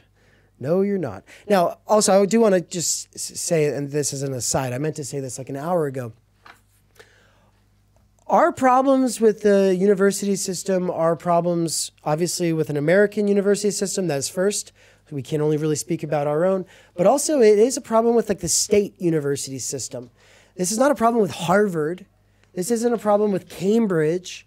This is a problem with Boise State University, Arizona State University. All of these state universities are the most neoliberalized ones. And so that's first. I wonder if you would like to say some things about the neoliberalization aspect of the university, and then we'll bring it back. Yeah, I guess just another term we've been throwing around, neoliberalization, and what that basically means, especially in thinking about these like state or public universities in the United States, is that the schools have become businesses, right? And so tuition in the United States of America for like one of these schools, if you live in the state, it can be up to $10,000 a year, versus if you're coming out of state to go to that school, it can be as high as like $45,000 or $50,000 a year. And then with student debt industry kind of playing along with that, you have people, I mean, Dave still owes like $60,000. Sorry, I'm doxing you here, your debt. Like $60,000 of debt, even though you've made the minimum payments for the last however many years. And so there's like this profit motive going on. The schools themselves are just become kind of these almost glamorized shopping malls, you know. Ooh, what restaurants do we have? Oh, the recreation center. Is there a rock climbing wall? Are there bowling alleys on campus? The classes themselves are less, right? All the things we've talked about, less rigorous, less books, just kind of pumping kids in and out. And so that's just kind of what it looks like. Yeah. And so what kind of workers are we speaking to? So generally speaking, I had a certain idea going in what I was doing with Theory Underground, but now I'm just descriptive and I just go off of the actual kind of audience that I've cultivated, which is on the one side, high school dropouts who are workers with earbuds, who are working in department stores or grocery stores or truck driving, warehouses, restaurants, construction, etc., right? And they're just people who got into theory probably mostly because of politics, or somehow they found out about philosophy or whatever. And somewhere along the way, they started wanting to think in concepts a bit more and dig into certain thinkers. And so we're kind of assuming people like that on the side from the United States. Whereas I say from Europe, it's mostly burnt out postgrads, right? It's burnt out European postgrads and American workers with earbuds who are probably high school dropouts. And that's just me being descriptive about who my actual audience mostly is. And they're mostly between the ages of 27 and 42, right? I have exceptions. We have 18, 19, 20-year-olds, sure, a couple.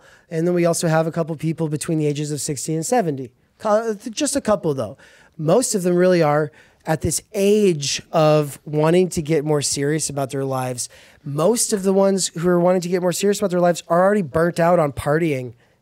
They're burnt out on partying, or they're burnt out on being a parent and just doing the kinds of things that parents are supposed to do because maybe they had children young.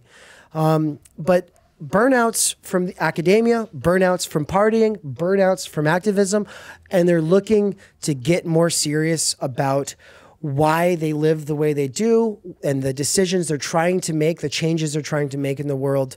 And they want to have some kind of philosophical basis for doing that. Is there anything you want to add to that? No? Yeah. All right, that's it. Let me re-ask you a previous question because you ducked it very smartly. No, I would like to ask you time, energy, work, but why are you fucking with libidinal economy? So Yeah. Zizek, Zupancic, this year it was Leon Brenner with clinical structures of psychoanalysis. What is the point of connection between this and your main project? So like emancipation. Trying to figure out the energy part of time energy, right? And so everybody who kind of got here a little late, or maybe those who've been here the whole time, you'll benefit from hearing it again. Time energy is large, energy-infused, repeatable blocks of time reliably between us. Reliably between us. And large, I mean, we're talking like 5 to 7 hours. So the point is like on the weekend, if you suddenly had a 5 to 7 hour block of time and you're like, shit, I don't have to do anything right now. Well, you can't learn the violin right then, can you? Because if you were to try, the point is you have to go back to work and then the week will continue. So you really just have a random window of time. A random window of time is not reliably available between us. And of course, that between us is also important because just because you found 5 to 7 hours of freed up time doesn't mean you can actually do with other people anything meaningful in that time, right? And so energy, though, look, at the level of theory or continental philosophy, time energy comes out of thinking Heidegger and Marx against one another and trying to go beyond them in important ways, right? Ways that get to what I take to be essential problems today. And so it is obviously through Marx that we can think about how, no, we don't have time energy. What we have is labor power. We're all reduced to labor power. We're all labor power as a commodity on the market being exchanged. And so we're all supposed to be constantly modifying ourselves and competing with other people to make ourselves the best kind of labor power that can bring in the most money, right? It's Heidegger who thinks existential time.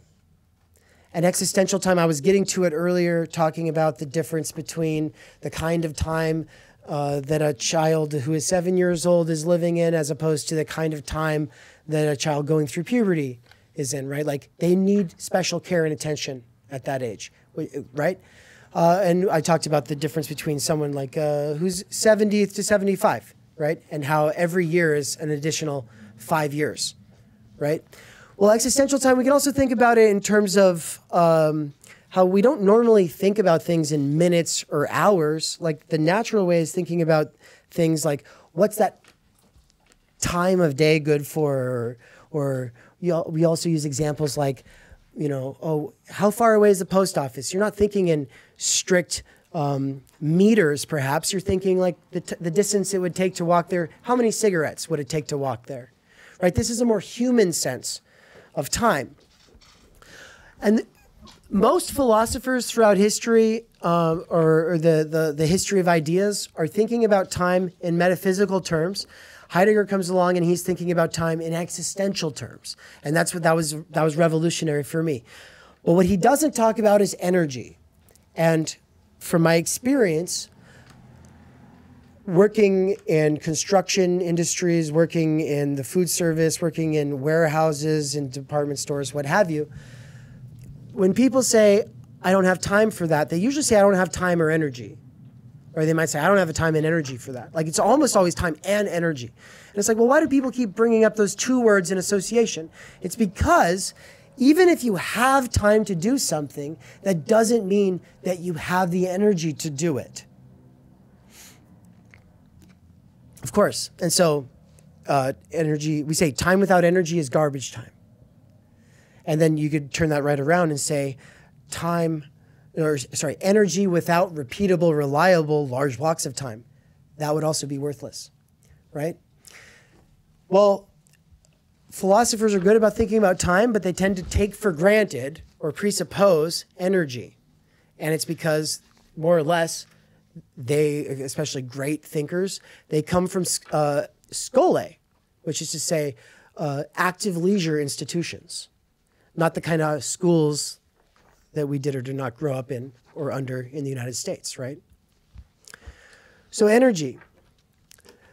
I don't think we can understand how energy works today without psychoanalysis. Philosophers just really don't ever think about energy, but psychoanalysts have been thinking about it since Freud, right? And so that's why we take psychoanalysis so seriously at Theory Underground. But the other part of the answer is that Zizek is one of the two sides of the internet scene.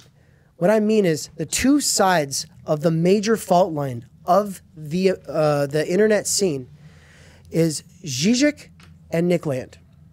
Slavoj Zizek and Nick Land. And I'm not just doing like this great men version of theory or the history of ideas, because it would be fetishism to just look at them and their name. What we're really talking about is two schools of philosophy that came into existence around the same time, or at least started making an impact around the same time, which was the dawn of the internet. And that was, on the one side, the Slovenian school, or the Ljubljana school, and on the other side, the CCRU, or Cybernetic Culture Research Unit at Warwick University. And, you know, on one side it's Deleuzian, on the other side it's Lacanian.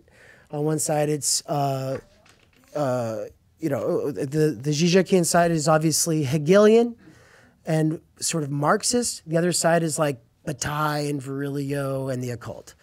They're very, very different from one another, but the point is that almost all of the great philosophers and texts that we think are relevant today have had to expressly or implicitly distance and distinguish themselves from either the Slovenian school or the CCRU, either Zizek or Land. And in a lot of cases, it's implicit. They're not out here trying to say, I'm not affiliated with this guy, I'm different than Zizek. Well, yeah, that would look corny, and then everybody would be thinking, yeah, but you're obviously like thinking in reference to him. So a lot of it ends up being done at the implicit level, though of course people make their entire careers attacking one of these thinkers, right? And in some cases, you get somebody who's distinguishing themselves by taking on both sides. And so speculative realism and object-oriented ontology are good examples of ones that were kind of between the two sides and distinguishing themselves from both, right? But that's more of like, we want to understand the current situation. And so we have to engage with Zizek on that level. But also, we want to think energy, and we can't think energy without psychoanalysis.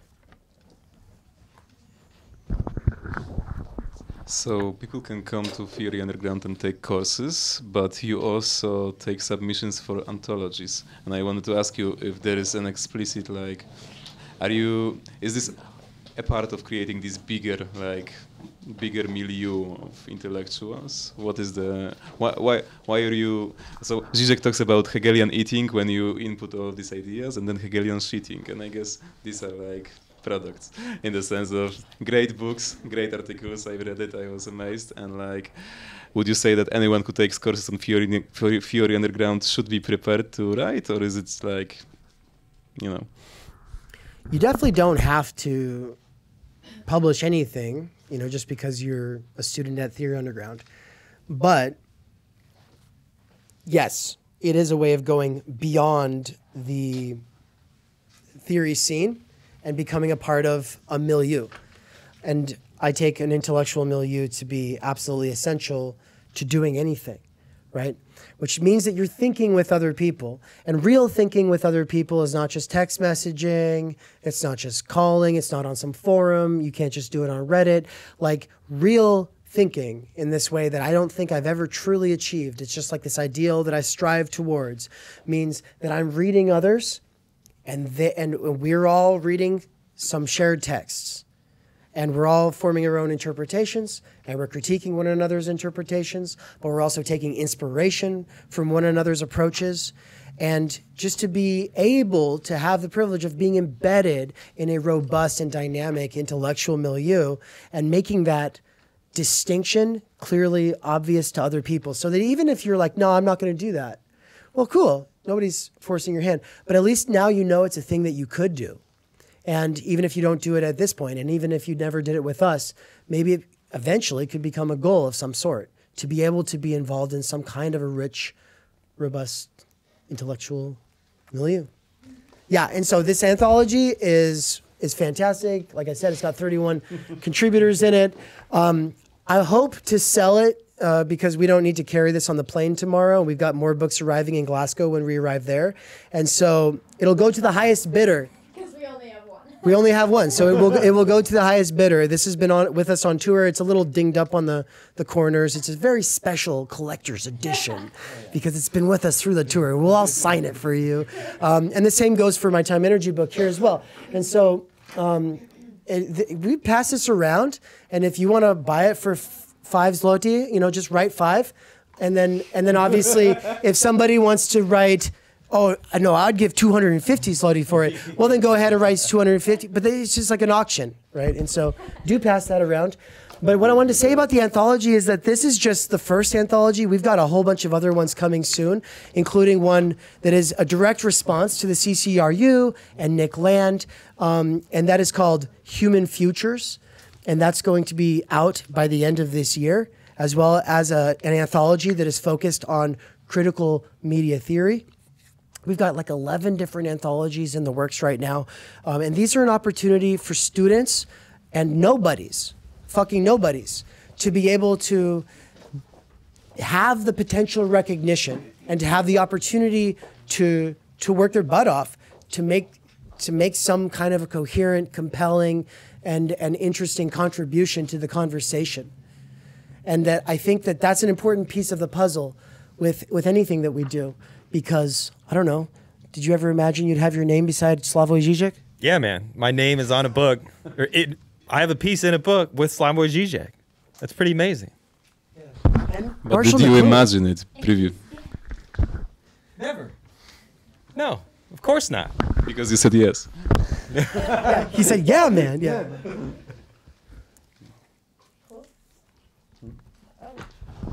I think we can take some questions if there are any. Yeah. Can we take a quick intermission, like a? I'm gonna run to the restroom and we'll be right back. All right, we're back. Well, I have 2 big questions. How do we go about it? One, I wanted to ask regarding the neoliberal universities, because we study in one right now here in Krakow, and the bias is very obvious. Everything that deviates from the mainstream neoliberal line is immediately rejected by the teachers. There's also a question of sponsorship, because mostly the money comes from America, so you can criticize America within the sort of accepted range. Nevertheless, the more radical things, again, they get rejected. So my question regarding that is, how do we, for the undergraduate like us, we are only the first year students, how do we survive through the neoliberal university? Because the depression is already setting in, and again, the way that classes are structured, the things that you mentioned, it doesn't even feel like we are getting anything useful out of that. That would be my first question. Do I go with the second one immediately, or? We'll do the first one and then. All right. Yeah, while it's fresh. And yeah, so it's interesting. The class was muted. Thank you. So Dave and I were adjuncts in a class doing a discussion group section of a larger class at Boise State called Is College Worth It? And so this class was almost answering that question, like, what do I even do here? How do I make this experience worth it? And we did have to kind of shape our rhetoric a little bit to match these students where they're at, which is just like, come here to get a job. In teaching this class, it really had me reflecting on my own experience, because I wouldn't just tell all these students like, oh, just drop out, it's not worth it. And so I'm like, okay, what did I do to cope? I think some of the strategies are like take advantage of the neoliberal university. I mean that both in kind of a haha, like steal from them, like steal from the dining hall is what I would tell like my siblings to do. But also, I know in like American universities, they will fund you to go to why am I forgetting the word? Conferences all over the world. And when Dave was a student, he went to conferences in Hawaii and Argentina. So like find those opportunities where they're putting a lot of money into the research and take that money.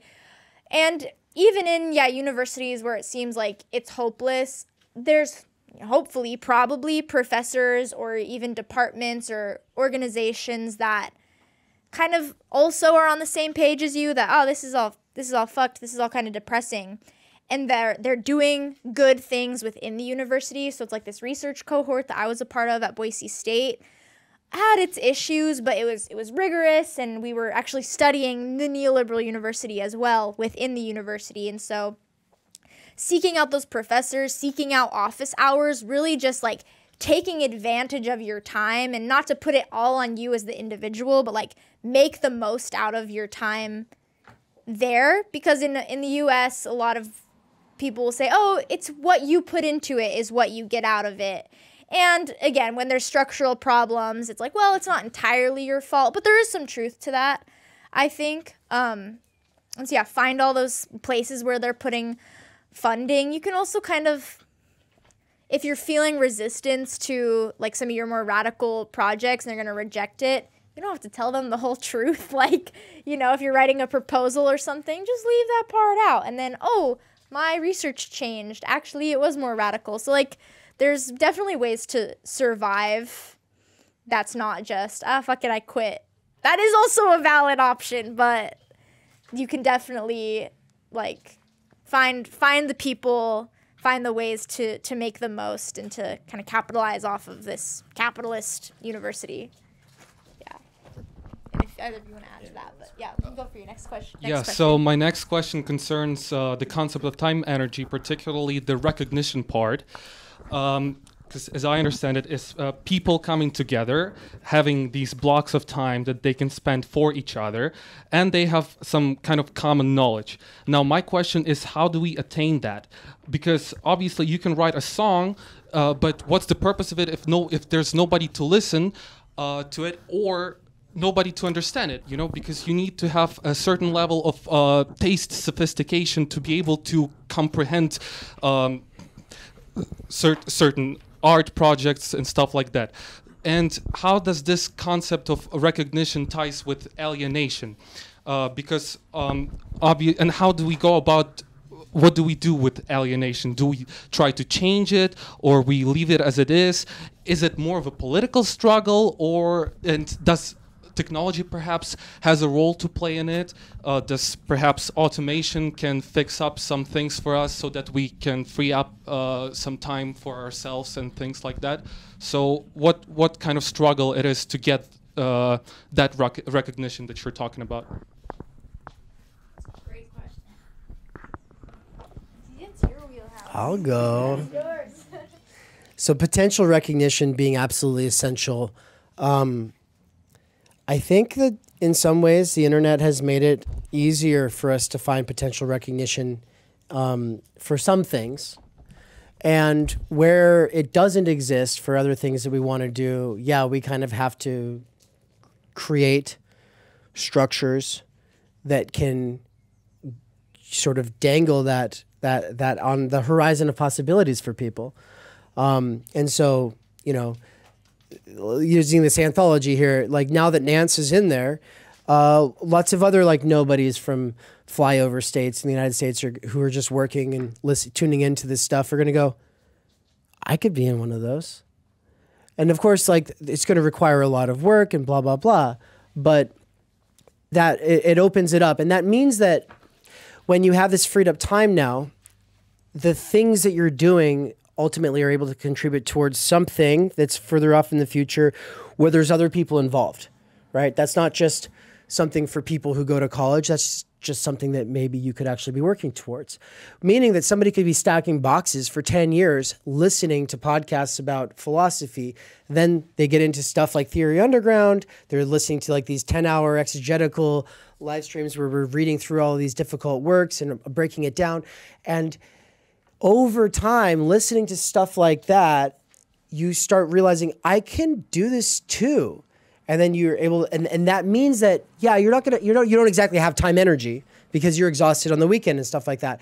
But also because you have a freed mind during the time that you're working, assuming that you're the kind of worker who is able to listen while working, then yeah, in some way that all builds up inside of you, and then it's gonna just kind of explode out like in the form of writing. And it might not be writing that is perfect grammar. It might not be writing that is following Chicago or MLA, formatting. But it doesn't matter. Like the fact is you're thinking, and it's interesting in some ways, and specifically that way. Certain workers today have opportunities that you, as a college student in the heavily neoliberalized university, actually lack. Right? You don't have the privilege of just listening to all of the major works by all of the founding anthropologists and sociologists and philosophers of social theory in the 20th century without even thinking about an exam. You're just listening to all of that stuff while working because, it's either that or music. And you listen to music, you listen to some podcasts, and then you go back to Discipline and Punish, or you go back to whatever this difficult text is, right? Like that is a unique thing. And so increasingly people who are going through, supposed to be joining the ranks of the professionals and managers through the university system, it's looking like less and less likely like they're actually able to spend any serious time in the primary texts. And because of the kind of work that we're doing and the kinds of people that we're working with, we're hoping the tables are actually going to turn over the next 50 years. And there's going to be a lot more autodidacts. But the word autodidact is already problematic because it's not truly in solitude. It's not isolated from other people because you're getting this sort of potential recognition through seeing the stuff that we're doing, right? I don't know if that answers it. What concretely and specifically interests me is, because obviously people don't have that much time for each other. And in your concept of recognition, as I understand it, there has to be this time for one another, these blocks of time that we spend together. How do you see perhaps the political structure that would allow that to even happen? Or is it not about politics whatsoever? Yeah, I don't know. The simple answer is I don't know. I don't think anyone has really great answers to that question right now. It is sort of on us to develop the institutions for the 21st century and onwards, the institutions that should probably replace the currently existing institutions, but in some cases they'll serve needs that were not needs before, right? Like I talk about the importance of institutions that are meant to be sort of transitional education centers for people who are moving from one place to another. And I mean like immigrants and refugees, but not just like, oh, let's just like put a little education on that. No. We're talking like radically reimagining border towns and putting insane amounts of investment towards making them places where people aren't just fleeing and then going and becoming, a worker in some field or whatever. No, we're talking about like you come there because where you were wasn't working out. Well, now you are here for 10 years maybe, and you get to actually have a family and you get to actually develop your educational abilities towards certain practical ends, but also you get to do the humanities and social sciences because that's just a thing that people find interesting and it helps you be a human in the world, right? But that's just an example. I didn't pull it out of my ass. It's something I think about all the time. But there's other institutions like this that we need, and currently, political pundits, parties, movements, and ideologies act like they have the current situation all figured out and like they have the solution. And most of the time, the solution is saying, "Well, the other guys are the really bad ones. See, look at them. Look how bad they are," and that's. So, I mean, obviously we must be good, right? Like, look at us, look at how great we are. But like bringing this example of this kind of education center back, like obviously that is an actual kind of concrete solution that left and right could agree on. that left and right could literally agree on. But instead, what we have is a system where both sides get off on no, they should go back to where they came from. And the other side's like, no, just abolish all borders and bring them in as fast as possible. It's like, Jesus Christ, man, that's a fucking bad all around. Like, what we're talking about is a solution that actually both sides could put their money towards, but not just both sides. Because, like, sides gets it wrong in the first place. There's a lot more kinds of human beings than what fit into these two sides. A lot more regular working class people don't really like see themselves as all this side or all that side in the first place. And so the kinds of solutions that are coming from like these terrible diagnoses that are all about blaming the insufficiencies or the failures of, or the maybe wrongs of the other side, miss that there are actual ways of moving forward. And our assumption is by kind of suspending immediate instrumentalized solutions and questions about that, we'll be able to come up with even more of these kinds of solutions that can work basically for everybody. Thank you. Thank you. More questions? Maybe that we get back to one.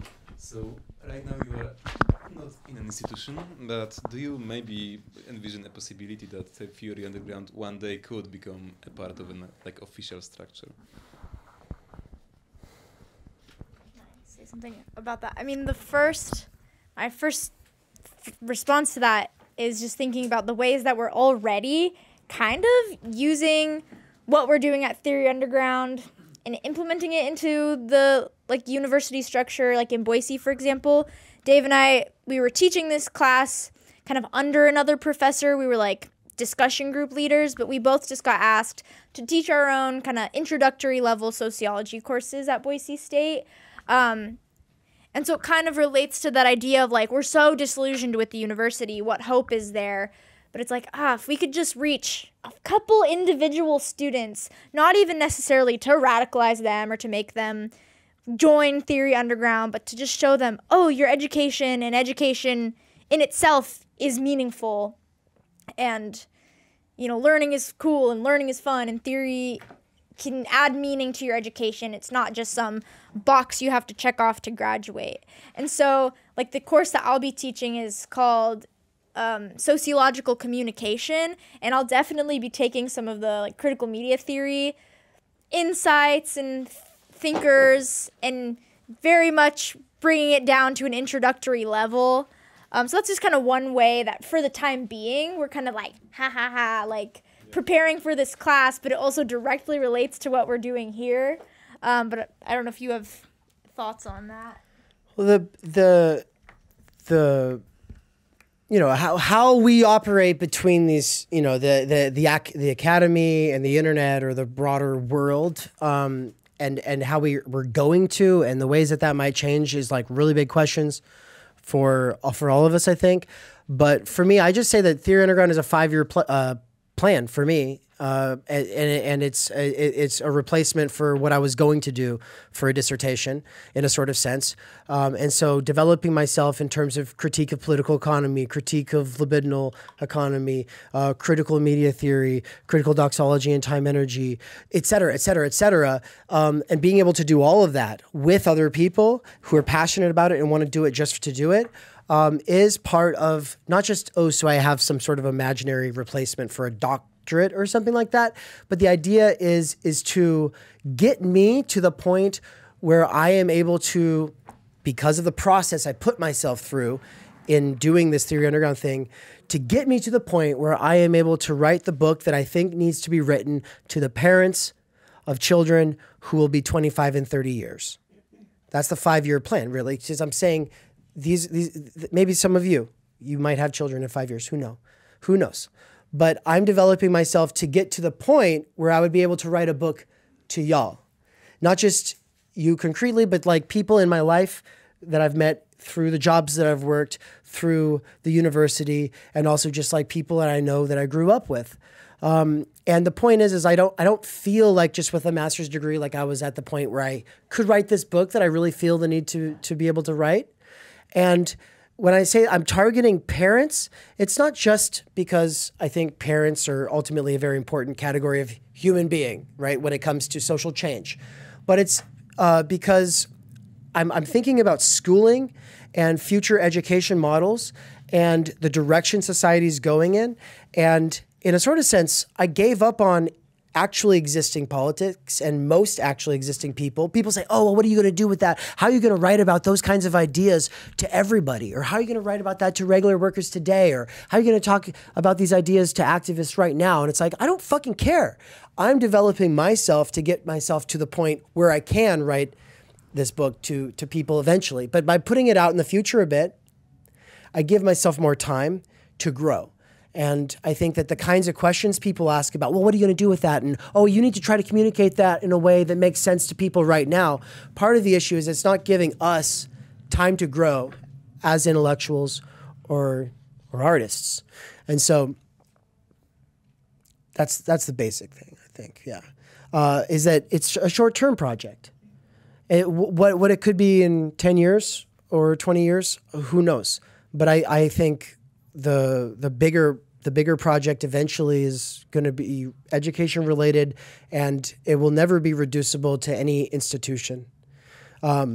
If we were to collaborate with an institution, if we were to take funding from an institution, like these things are complicated. And a lot of times they come with actual restrictions on what I'm able to do. And if there's too many restrictions, I'm going to get really angry and walk away. And I've done it multiple times, and I'll do it again. You know, and the same thing goes with this teaching gig at Boise State. If it got to the point where they're like, we need to talk about some of the things you were saying online, I'll just be like, bye. I don't depend on you guys. And I never will respect this idea that people who are seriously thinking and working through the humanities and social sciences need to be reined in by the Human Resources Department or accountable to the neoliberal administration, ultimately. Faculty's great, you know. Administration, no. Questions, going, gone. I might have a question. There we go. Not fully constructed, so Yeah, you can construct it while you speak. That's the best way. yeah, I will try. So it's kind of connected with previous question, and like that's the problem of the founding of like your actions. That's the problem that like we might think critically about like current system and current situation, but in the end, like funds for that we can get only from like the capital system that it's currently existing. And is there any perspective in your thinking about overcoming that? That I know like when you get money from people who support you, like they need to work. Also, if you like lack money, we need to go to regular work, and like there like happens some division between this working, which gets you money, and thinking, which did not get you money. Like in the end, someone needs to work. So are there any thinking about this problem here? No, it's a really good question. And right now, everything I'm doing is because some people who are working are paying me a certain amount of money per month so that I'm able to do what I'm doing. You know, so shout out to my patrons on Patreon. I make like $117 a month from them, which isn't very much. I mean, that's probably a lot of slutties. I don't know how to. Yeah, that's like a year's income if you're in Poland, you know. But it doesn't, you know, our rent is very expensive, right? So that doesn't really pay for anything. That's more, we started the Patreon very, very recently though.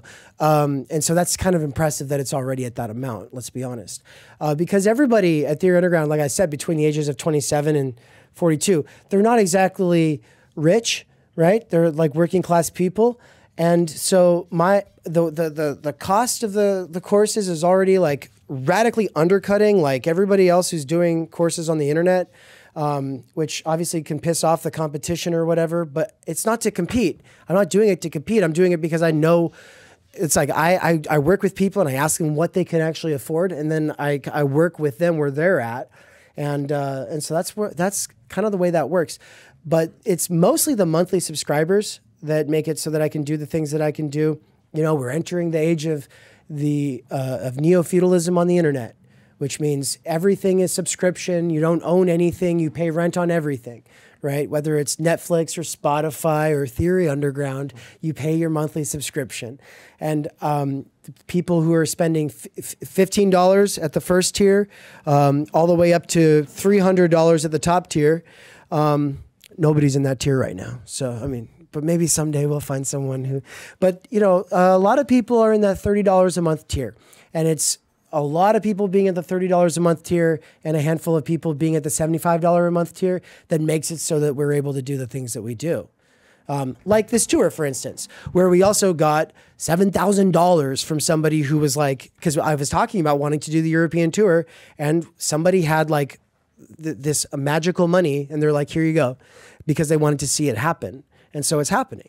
But I mean, we're not capitalist realists, but we're realists about capital, which means that everything costs money, everyone needs money, and every time something costs money, it's because there's other people doing work down the line, right?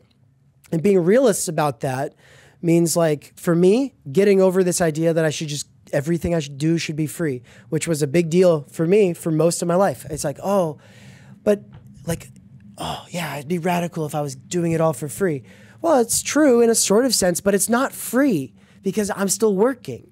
I'm just giving away my labor for free. But of course, people don't see what goes on the back end, and so they don't really know how much goes into it. And so working with people who are able to say, no, I appreciate what you do, and here I'm going to support you, that's a big deal. And coming to terms with that, for me, it's a lot. I don't know what else either of you might want to say about being a realist about capital, but not a capitalist realist, or having real costs at the end of the day. I feel like you put it really well, and then it's just like, yeah, in our ideal world, we could all do the things that we want and do it for free, and we'd all get some sort of like universal basic income or whatnot. But we're just kind of doing, at least like Dave's doing what he can do with Theory Underground, like within the confines of capitalism, so that he doesn't have to work outside of this, so that I don't have to be overworking to kind of like pay for our bills. But that makes it as relatively affordable as we can for the people who want to get involved, while also being like, well, you pay the computer, the bills, you know, that actually goes into making this content, like being covered for that is... We had to live in Mexico for 5 months, the two of us, just so that we could cut costs enough so that I could start Theory Underground, right? Which was a tremendous sacrifice on our part and blah, blah, blah. But now that we're back in the States, how much is rent every month? $1,400 US for, like, our downstairs is probably the size of kind of this area, and then we've got an upstairs tiny little bedrooms. Room is smaller than this for, yeah, almost $1,500 a month. Which state? In Idaho, yeah. And that's in Boise, right? And the thing is that would have made sense in San Francisco, but it doesn't make sense in Boise. But the costs have just gone up so much so fast, you know. And we're always playing with the idea of moving back out of the country again, somewhere where it would be cheaper. But like that is, I think, kind of a universal problem that most people that we know, especially in our age range, are constantly thinking about. Like, can I live here? Like, can I actually live here? I definitely can't afford a house here. Is it really worth being here? And so, yeah, but anything you want to say about being a realist about capital, or the kind of to the original question? Yeah, I think like there is almost a sense that like where there's a will, there's a way. Like this project and projects like this, like I'm convinced they're necessary, and I've met enough people who are also kind of convinced that something has to happen.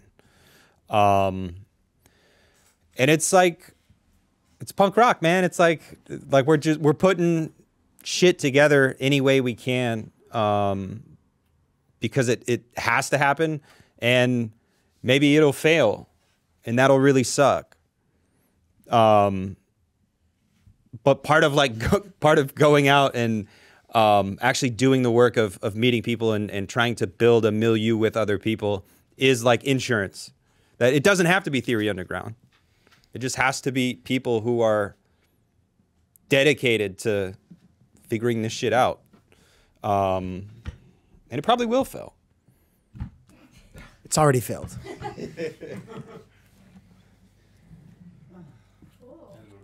It's not an experiment if it doesn't fail, right?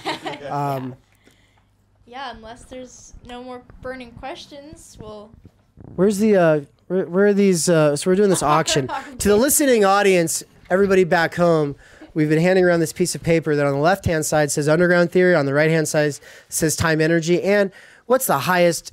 What did you say in an auction? Is it the highest bid? The highest bid for Underground Theory. This is $30. Oh, that's For Time Energy. For Time Energy. Okay, Time Energy. We're going 30, and it looks like Underground Theory. We got 101 zloty. 101 zloty, which is like $5, I think, US. Right? I'm joking. Yeah. But thank you all so much for spending a few hours with us. Oh, yeah, no, please. I knew if we killed a little time, we'd get one more. Yeah. Please. So wait, someone had already written 30, But is that... or was that a zloty For Time Energy. on Time Energy? $30. Oh, okay. Zloty. Zloty, 30 zloty. And via crypto. We are, but then is that Can you meaning accept crypto? I can't accept USD? crypto. Is that meaning US? Yeah. Okay, yeah, so it jumped. We jumped currencies. Yeah, so we're at $30 on Time Energy. But We're still at in zloty. yeah. So I'll just kind of Well, anyways, while you're figuring that out. we'll pass this yeah. back around. If you could just move everything over and then make it all clean, and then pass it around. Yeah. All right, we'll go to you now. Okay, so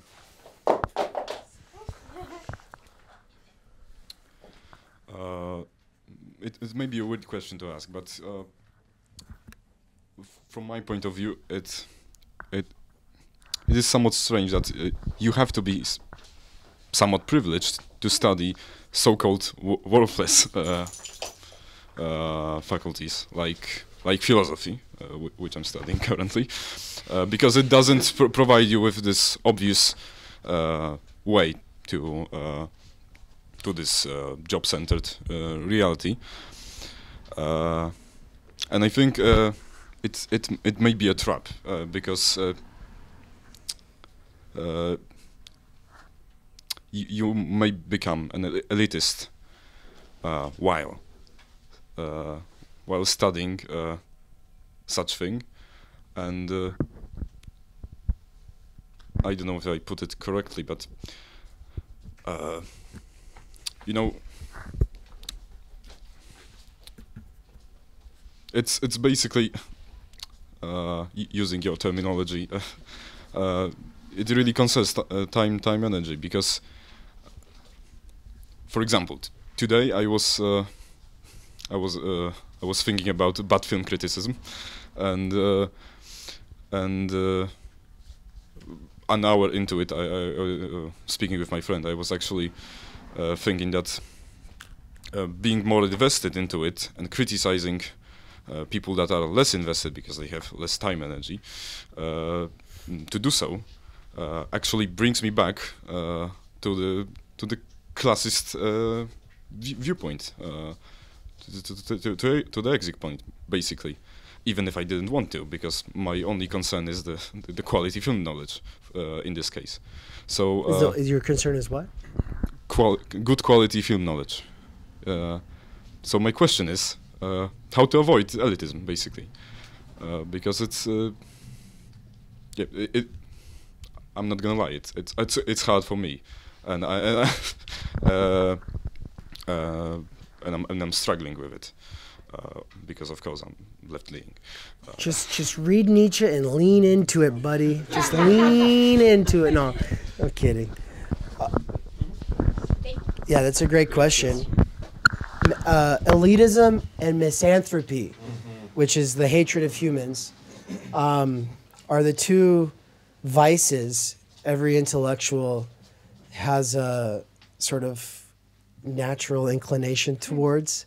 And of course, going to Nietzsche, that would be because ressentiment is sort of the at the level of inception into the life of the mind. Deleuze talks about it being the ontological principle of intelligence at all, is like ressentiment, the ability to outgame other people mentally by changing your vices into virtues, by changing the value system around just to, you know, be self-congratulatory, to be able to give yourself cheap moral or intellectual or creative superiority, right?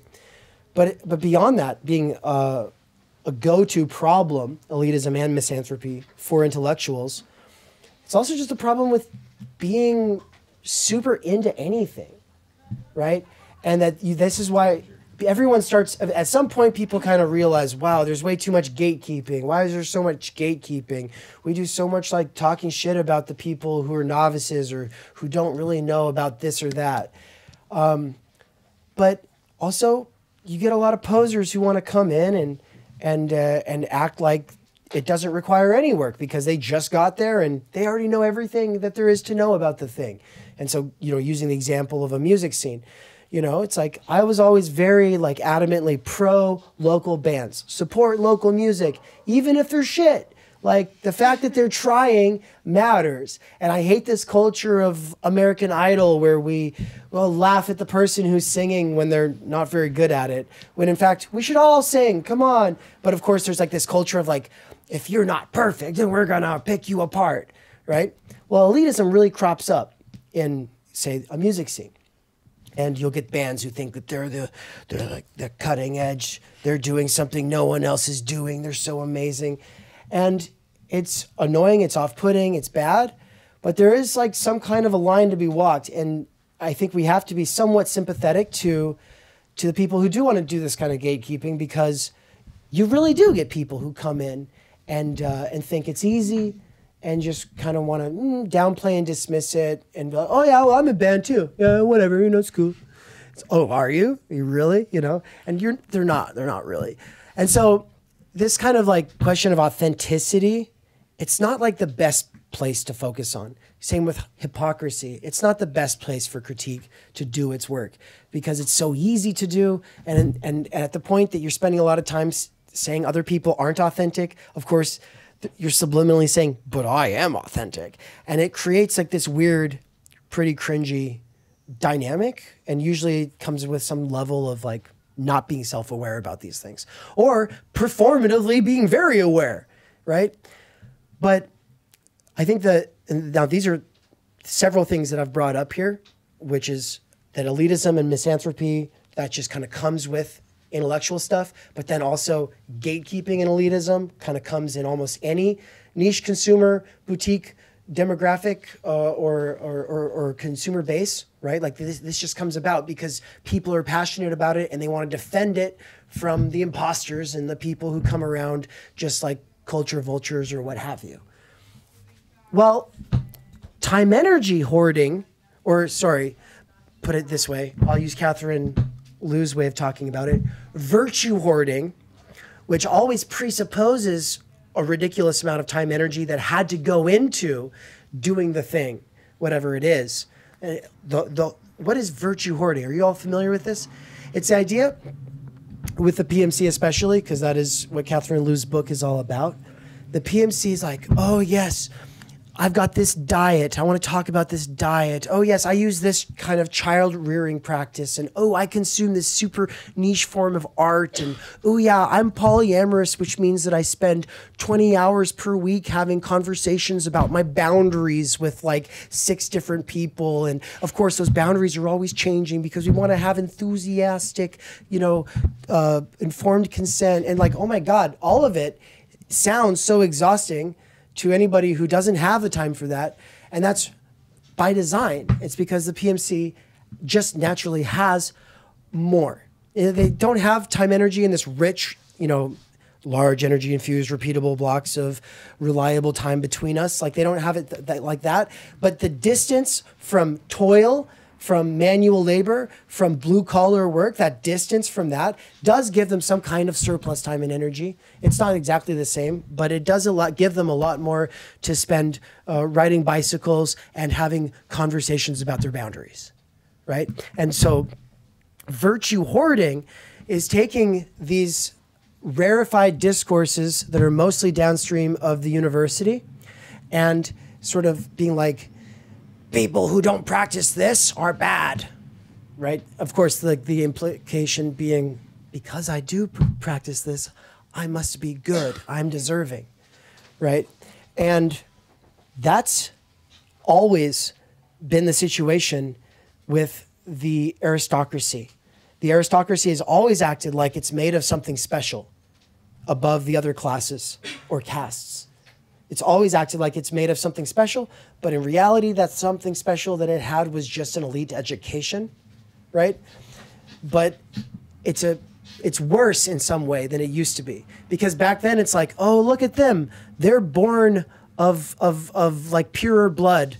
They're like God's deserving. They're the aristocracy, or, oh, it's the king, it's the queen. It's like, it's very obvious because you know that they are in this ruler position. You know that you're made of a different stuff, that you're less deserving, but it's just the way that things are supposed to be. But now we're told that it's because of our schooling and because of how we spend all of our time outside of work, how we form our diets and our speech habits and the kind of language games that we play with other people and what we subscribe to on the internet. And all of this is supposed to tell other people something about who we are.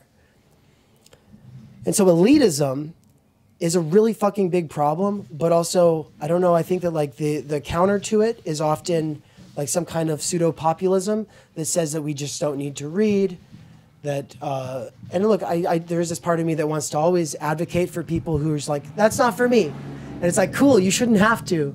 You should be able to do you. But this danger of falling into elitism, on the one side, I think that we need to be elitists. And on the other side, I think that we need to be careful about how we do it.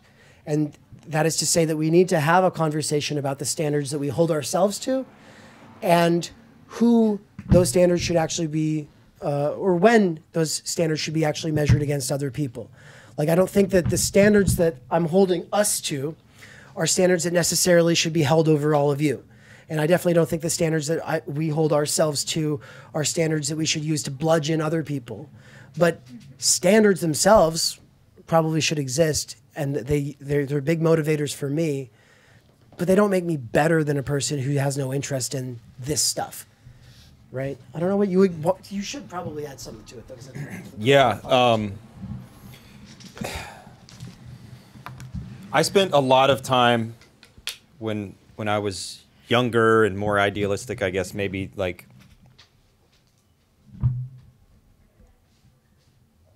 I don't know, like really bitter about like hierarchies. To the point that like I was like, oh yeah, we can just kind of flatten everything and everything can be horizontal. And that doesn't work. Like there needs to be structures that support like functions as they play out. So if this were like a political project, then it would be kind of weird to talk about hierarchy and talk about like verticality and talk about, well, he spent 15 years reading this book. But because it's not a political project, because it is ultimately an educational project, the fact that he spent 15 years reading a single book means I can study under him and I can benefit from the work that he's already poured into the task of understanding.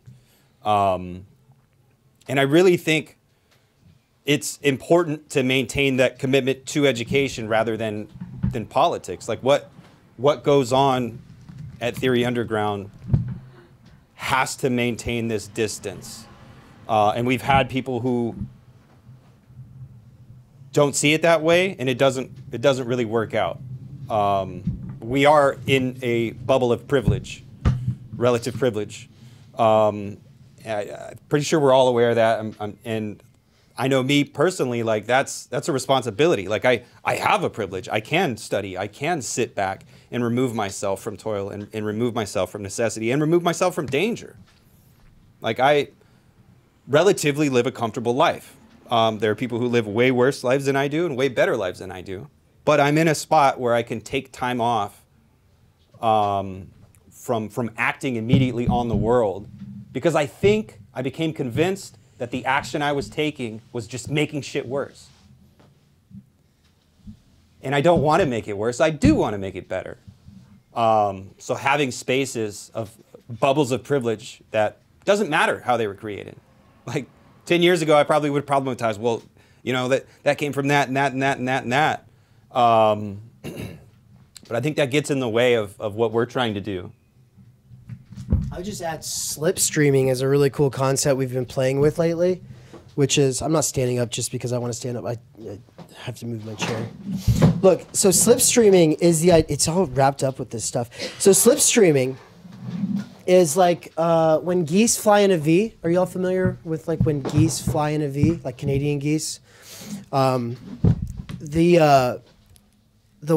goose that's at the front is putting the most effort into the flying because it's breaking the wind that's coming. It's breaking it for the ones behind it.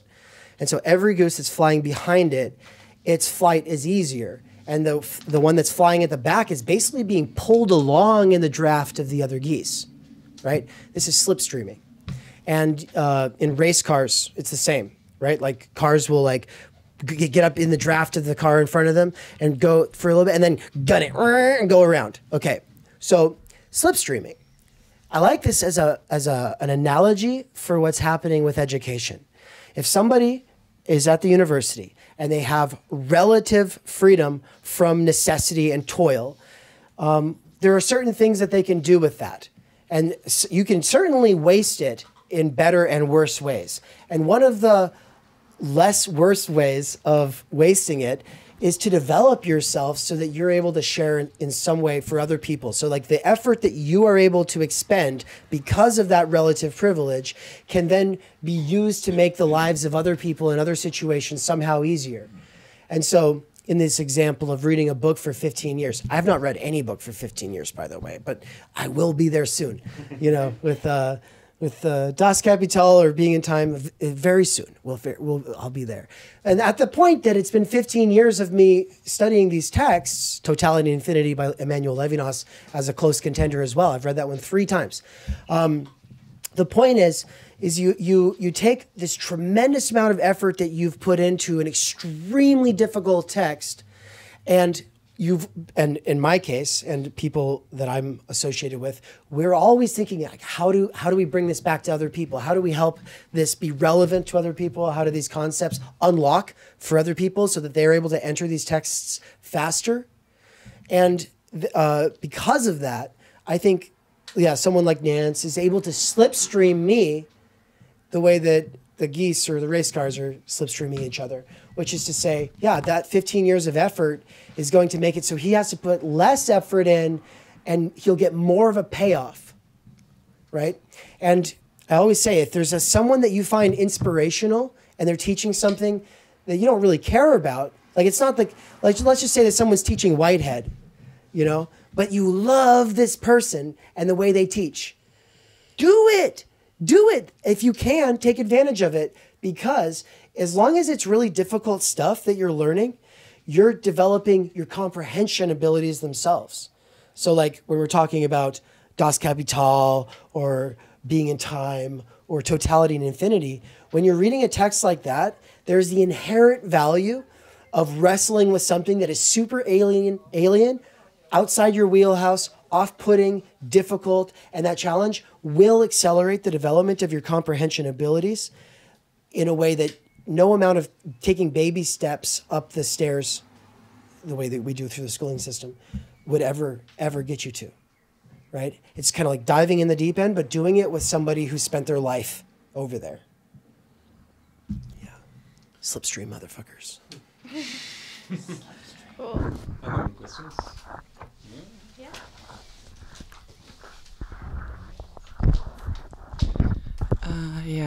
Regarding the topic of the time energy, as well as this nurturing and upbringing, future kids, our future kids and future generations, these topics remind me of the work of Nick Soniczek and Helen Hester. So I would like to know what's your take on their work. Nick Soniczek and who?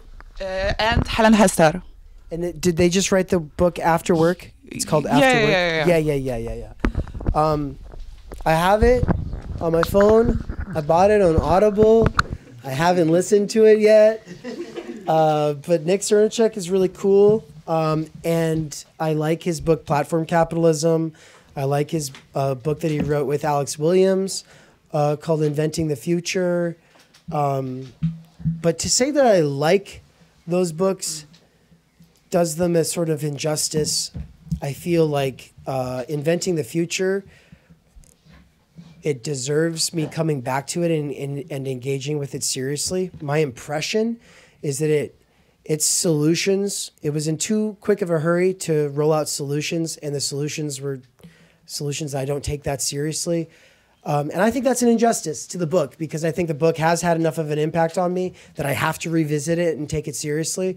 And so I don't know. I'll just say that with that one. But the Platform Capitalism is a fucking amazing book that's really important for thinking about how, like, we're habituated to thinking that if it's art or if it's intellectual, then it should be free. And the reason we're habituated to thinking that way is because everything on the internet has been being given away for free. And Cernicek's whole point with that book is that platform capitalism's model is you fail to make a profit and you give everything away for free, because you're banking on an eventual monopoly. And so right now, most of these streaming platforms are operating on a loss because they're all doing this longer run game with one another. And so, we get to benefit from it because, Netflix and Prime, Amazon Prime and all of these different streaming services, they're cheap and they're producing lots of really good stuff. But it's temporary until they all, start jacking their prices, and then we're all screwed.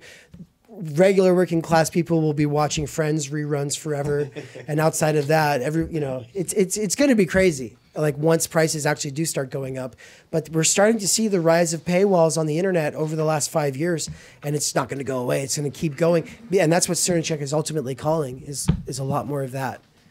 But I think that the best thing that Cernicek and Alex Williams do in Inventing the Future is advocate for automation for all, and that is an essential part of the puzzle. I just don't know what it looks like exactly.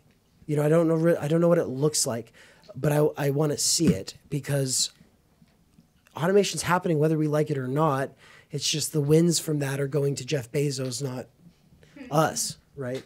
And that working at an Amazon factory, it's not a factory, it's a warehouse, but working at an Amazon warehouse, maybe not the one where we were just working. Ann and I were just working at a warehouse where it's not super automated, but the one I worked before that, it's almost all automated. It's like 95% of it is automated. And I like, people will say, oh, well, how will you solve this and how will you solve that when it comes to automation? And I say, put all the scientists and engineers in, a couple of compounds and tell them to figure it out. Like was done with the Manhattan Project, Figure it out. But we need to figure it out.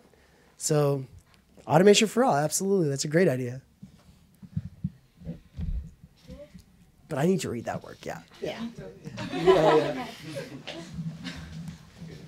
Someone else with a question? Yeah.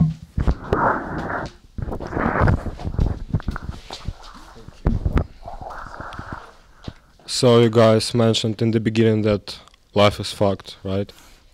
And I have a question about it. I know that this topic is deep and we can talk about it for hours.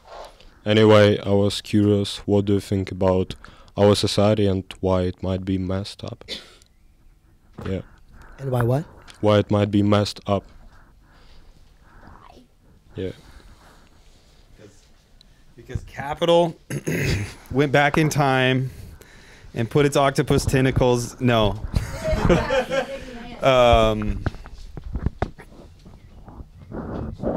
why it might be messed up. Yeah, what's wrong with our society? What's wrong with it, or like the cause of it? Because those are the cause. Man, I don't know. I think. Then you really need to specify. I know it's really broad, but just your opinion. What do you think about it? I think what's wrong with it is that it's impossible to be ethical, and what does that mean? Who knows, right? But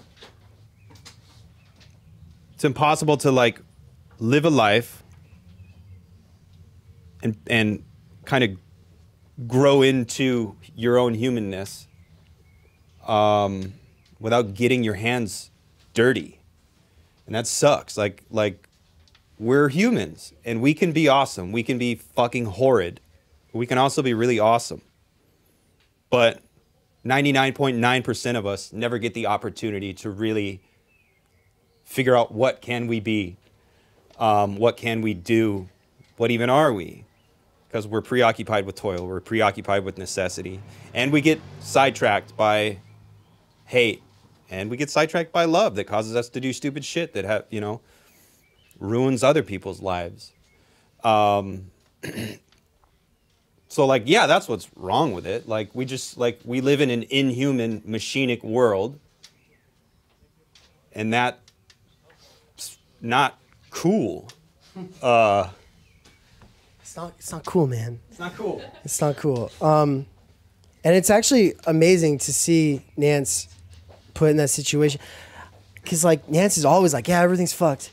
And it's like, why though? You know, it's actually like a really good question. But you know, we're from the United States. School shootings happen every couple weeks. Of course, everybody then argues, oh, well, take the guns away. And then everyone's like, oh yeah, you forget this whole country is like founded on the idea that people have guns so they can resist the government, right? So there's this crazy tension there. But also, but why? Why does somebody feel like that's something that they should do? Right? And obviously, we can talk about the crisis of mental health. We can talk about depression. We can talk about anxiety. We can talk about loneliness.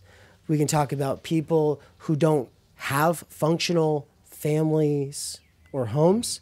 But there's also a crisis in rites of passage to adulthood. There's a crisis in real ways forward for children turning into adults, somewhere along that path, being able to channel their crazy energy towards things. Like they're being treated like animals in a zoo, right? And most kids are able to go along with it, and other kids snap, and they snap in various ways where they take it out on themselves or they take it out on others. And this, you know, we get to the point now where I think half of the Generation Z or Y, I don't know which one right now, but like half of this generation is mentally ill by some standard, right? These crises, you know, people say, oh, it's just because people are reporting more now. There's always something to that. And also the idea that, you know, everyone's got to have something wrong with them. And if there's nothing wrong with you, then you're like the odd one out. And so then people kind of like are reaching for self-diagnoses almost on the internet. And then, of course, there's the whole phone thing. But the whole phone thing is no joke, right? That's a really big deal. People are super depressed and they're lonely. And then they cope with that by scrolling on their phones. And then they find people through the algorithm that will support them in every wild idea that comes into their head, right? And so these are all problems, but they're all downstream from bigger problems. And so going back to the phone example, you know, yeah, parents are pretty quick now to say, yeah, the phone is messed up, man. It's fucking up the kids. It's like, yeah, but you're the one who gave them the phone. And why did you give it to them? You gave it to them because they were driving you crazy, you were exhausted, you were impatient. Well, why were you exhausted and impatient? Because you didn't have time energy. And why didn't you have time energy? Because you had to work, right? And so I think at a certain level, we can trace it all back to work, but that work's not the whole picture either. There's still the state.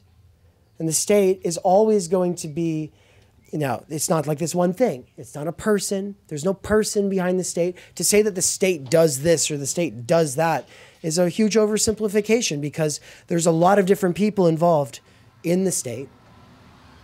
And to say that the state is just a monopoly on force misses all of the other things that the state is also always doing, right? But power itself in the state, the fact that it needs to secure for itself an existence in the future, and that this is done always with the threat of force, comes with it certain symptoms that play out at all levels of society. And it shapes everything about our lives, right? So, you know, power analysis, church. We didn't talk about the church, but there's the church, there's state, and there's capital. And all three of those are always playing some kind of a role. And sometimes any one of those three can be doing good as well as doing bad because there's a lot of different people involved in all three and between all three. And so it's very complicated to say, oh, well, the problem is this or the problem is that. But I just wrote war, genocide, rape, exhaustion, depression, anxiety, loneliness, abuse, dysfunctional homes, addiction, and ecological crises. These are problems, and the whole world feels like it's burning, and we don't feel like there's anything immediate that we're able to do, and almost anything that we try to do about any of these things seems to create more of the problem that it's fighting against. And so what the hell? What are we supposed to do? I don't know. But I feel like that is like the sort of can of worms that opens up here, and that saying time energy is ultimately what we're prioritizing when there are all of these problems, and not all of them are reducible to the crisis of time energy. I think part of the reason is because capitalism can sell us a solution to anxiety. Capitalism can sell us a solution to depression. Capitalism can sell us a solution to dirty energy. We can come up with green energy solutions. There we go. Capitalism can sell us that as well. It can sell us almost anything, but it cannot sell us back the time energy that is reduced into labor power to make the whole system go round. It cannot sell us large energy infused repeatable blocks of time reliably between us every week. It can't. It would be impossible. And if it started telling us, oh yeah, now you have time energy, everybody would be like, bullshit. I know that's not true, right? And ultimately, almost everything that we want to be, every New Year's when we start making resolutions, if you do that, I don't know if you do that, but if you do that, if you make resolutions every year and then you fail to follow through on those, or if you keep setting easy ones because you know that most of the things you want to be or pursue, you really realistically cannot pursue, that does come down to time energy, and that does come down to the crisis we're in. And it's not just about us, it's about our families and about our larger communities not having it.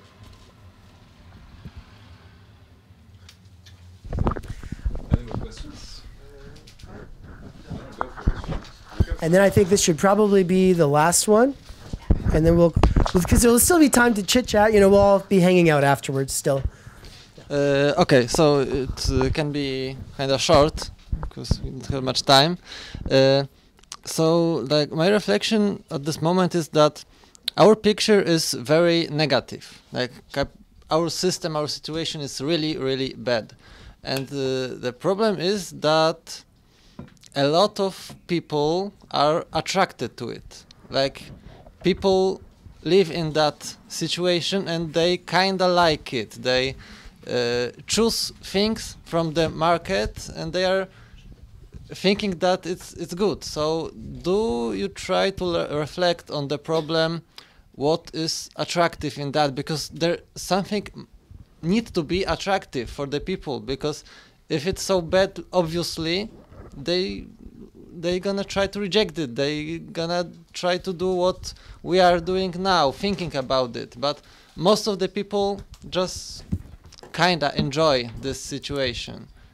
And is there in your project place for thinking about that, or maybe it's like not much this thing?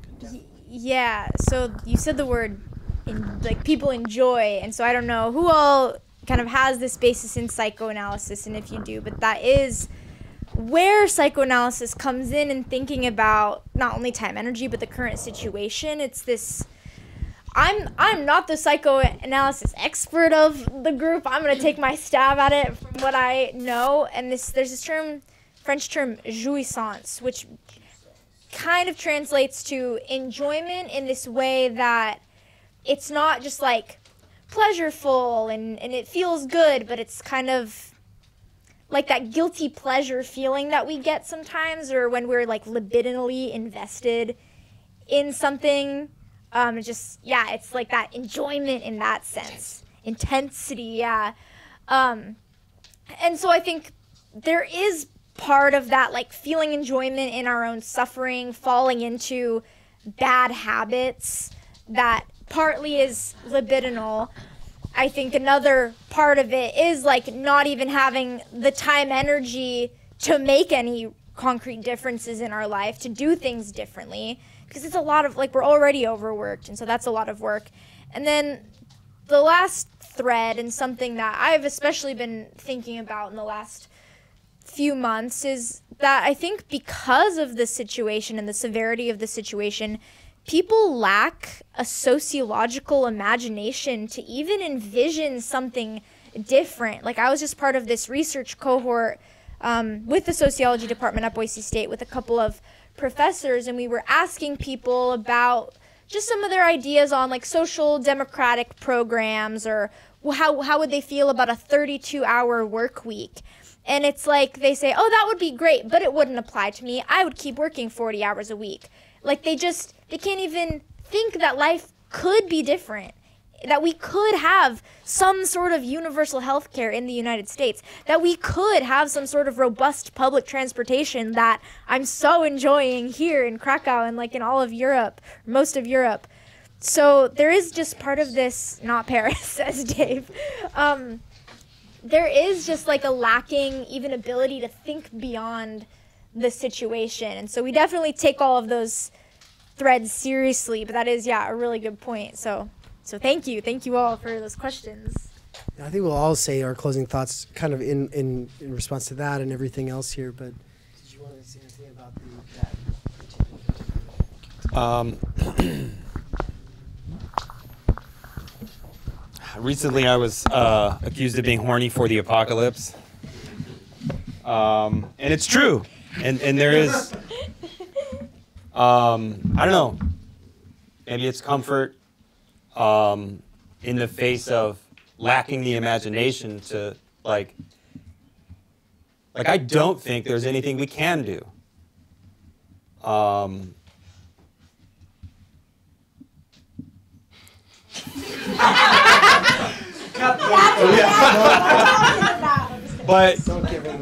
But I think like holding out like a radical hope, like even if I can't see it, like I still believe in it. And maybe that's also just me huffing my own farts and comforting myself.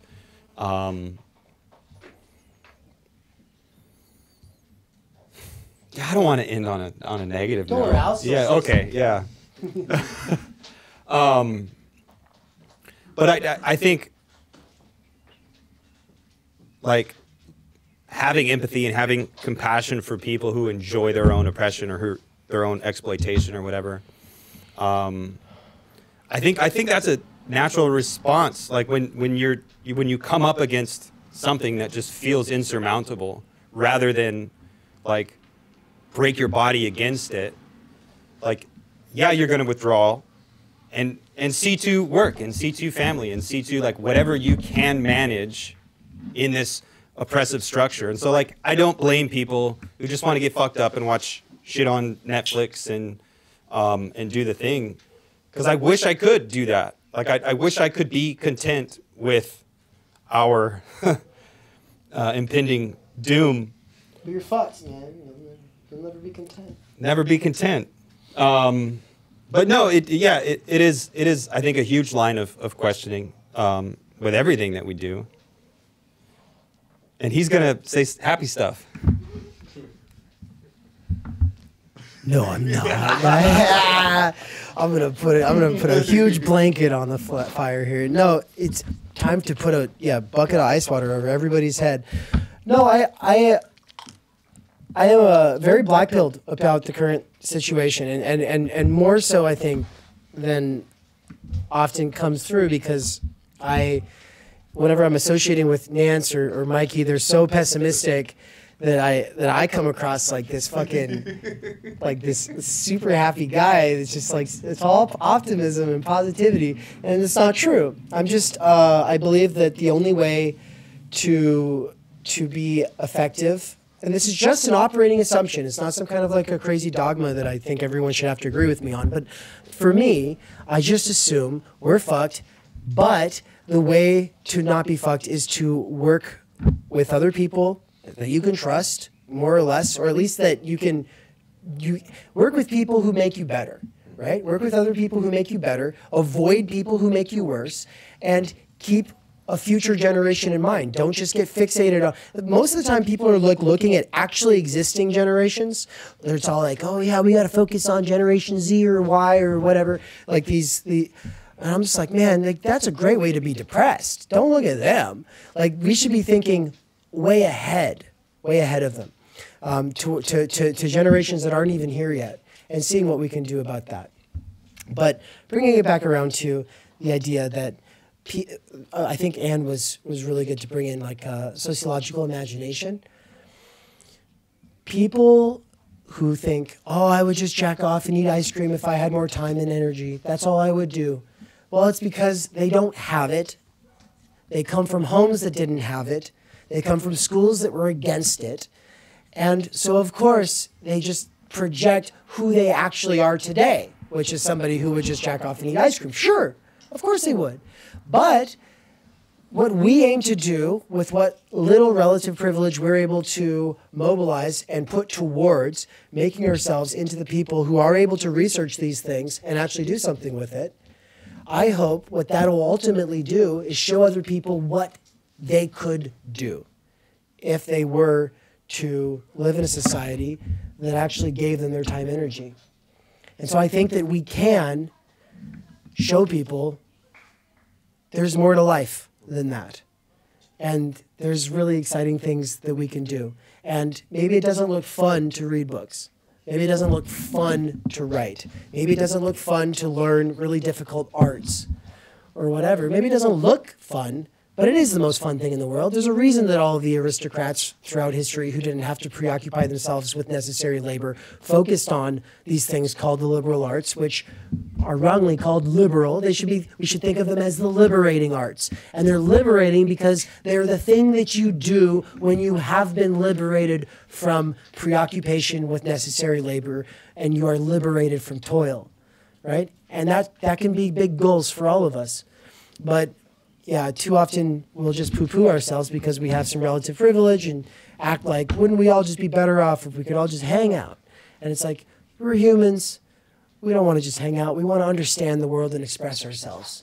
And we don't want to do that in the dumbest way possible. We want to do that in sophisticated, rich, dynamic ways with others and against others. We want to be able to have fun, but fun means playing, and playing ultimately usually means fighting for fun. Right? That's what sports is, but it's also what real, genuine, intellectual and artistic activities are in some way. And so we just want people to be able to have that freedom. And people have to desire it. And desire is desire of the other. And so it's on us to help change the way that people desire. Not by going out and telling people what's up and what they should want, which is the most cringe PMC thing you can possibly do, but just by doing it. And by having the best lives ever by doing it to the point where other people get jealous, right? I'm not jealous or envious of anybody. I've never met anybody I'm jealous or envious of. Not since I'm married, Anne. Sorry, I was just kidding. Yeah, no, but I'm not. I'm genuinely not. Like, I love what we do. We're having the most fun possible, and I hope that it becomes something other people go, damn, I want to do cool shit like that, right? And I think that just going off of how this tour has gone and how we were received in the U.S. and the kinds of people getting affiliated with Theory Underground, and even my friends from back home, from back before I ever went to college, they just listen to music and work jobs, so they kind of see what I'm doing. They're like, that's fucking cool, man. We didn't even know that was a thing. And it's like, yeah, you didn't, because it's not. It's not really a thing anymore. But we're going to make it a thing. Thank you.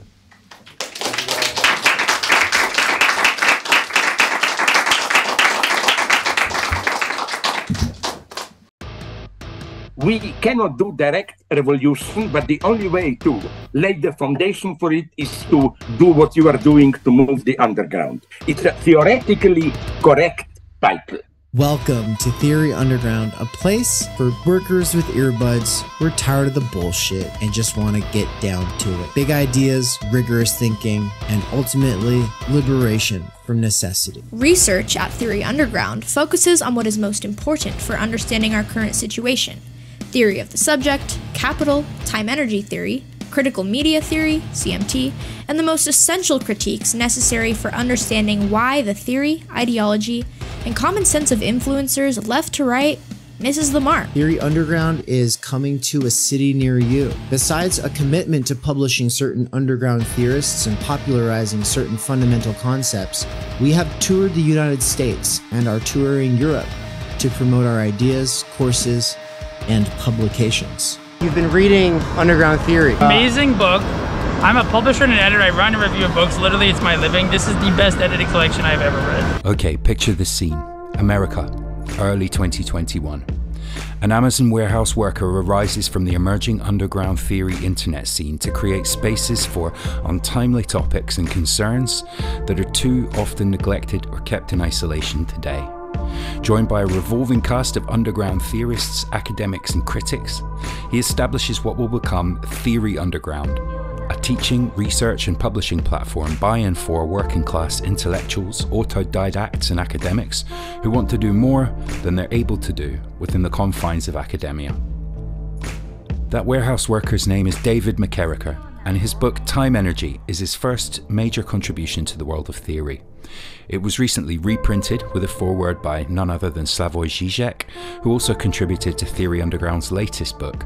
My Bible, it's an excellent book. A collection of essays called Underground Theory. What you just heard is an excerpt from the Strange Exiles podcast, episode 23, where Bram from Strange Exiles interviewed me and Mikey. For those who don't know, Mikey is the author of the Dangerous Maybe blog. We are publishing one of his books here shortly at Theory Underground. He's also a lecturer at Theory Underground, and he's someone I've been friends and a collaborator with for over 10 years. But most importantly for you all, he's a fantastic lecturer, and it's a crime that he has to do wage labor right now. One of the long-term goals of Theory Underground has been now for a couple of years to hashtag Free Mikey. That is something that I've been really pushing, but first, obviously, I have to get freed myself, so the two of us are able to do this because, you know, as Mikey said, build it and they will come. Well, I tried and I built a website and platform. I had my own app and everything, but it's been really buggy and it's more than one person can handle, and that's, you know what, a really good lesson for me. And so for now, what we're doing is moving it to a temporary intermediary platform until we are able to get some more serious funding. And ultimately, we want to be in a place like this, a real brick and mortar digital nomadic mecca where people can come from all over the world. But also, the app was really expensive, and so by quitting it, I am now able to save a lot of money, and with the help of my patrons and the students at Theory Underground, especially the monthly subscribers, I am officially able to quit Amazon and do Theory Underground full time. So thank you so much, everybody. This is one huge step forward. With that said, several subscribers did not migrate from the now defunct app to the new setup, and I'm guaranteed to lose people over time. So please, if you want to get involved, become a subscriber. If you're not even sure what this is all about but are just curious, then I've added tier 0 and tier 1 for very basic kinds of access to what we are doing behind the scenes. If you don't have any time or energy to get involved, but you do have some money to help support this project from afar, then please check out the Patreon. My patrons over at Patreon make the podcast and public YouTube possible. Thank you. As for once-in-a-lifetime events, check out the new poster for the American Idiots Theory Underground European Book Tour.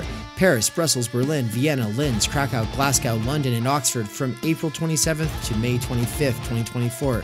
2 events are already fully booked out. Save a seat at an event by getting in contact with us ASAP. Finally, the call for proposals to our conference in Mexico. What's up, everybody? TUCon 2024 update here. It's not happening in Mexico anymore, but it is still happening on October 24th through the 27th. The change was made because a lot of the people that wanted to attend and that were expected to attend said they could probably afford to travel if they had more time advance notice. So save up for June 2025. If you have to choose, right? Because this one that is happening this year is happening physically in Boise, Idaho, because we have a lot of collaborators and fellow travelers and co-instructors there. But you can attend virtually for this one. You won't be able to attend virtually next year. So yeah, if you have to choose, attend physically in 2025. The call for proposals already happened. The writing workshop for proposals already happened. You can still get the links to both of those. Just shoot us a message and ask for those links. We'll get you those. And the form goes live on June 1st, and the deadline is June 15th. So if you're attending physically, let me know ASAP. Get in on it. All right. Finally, last little thing here is to say thank you so much to my patrons over at Patreon.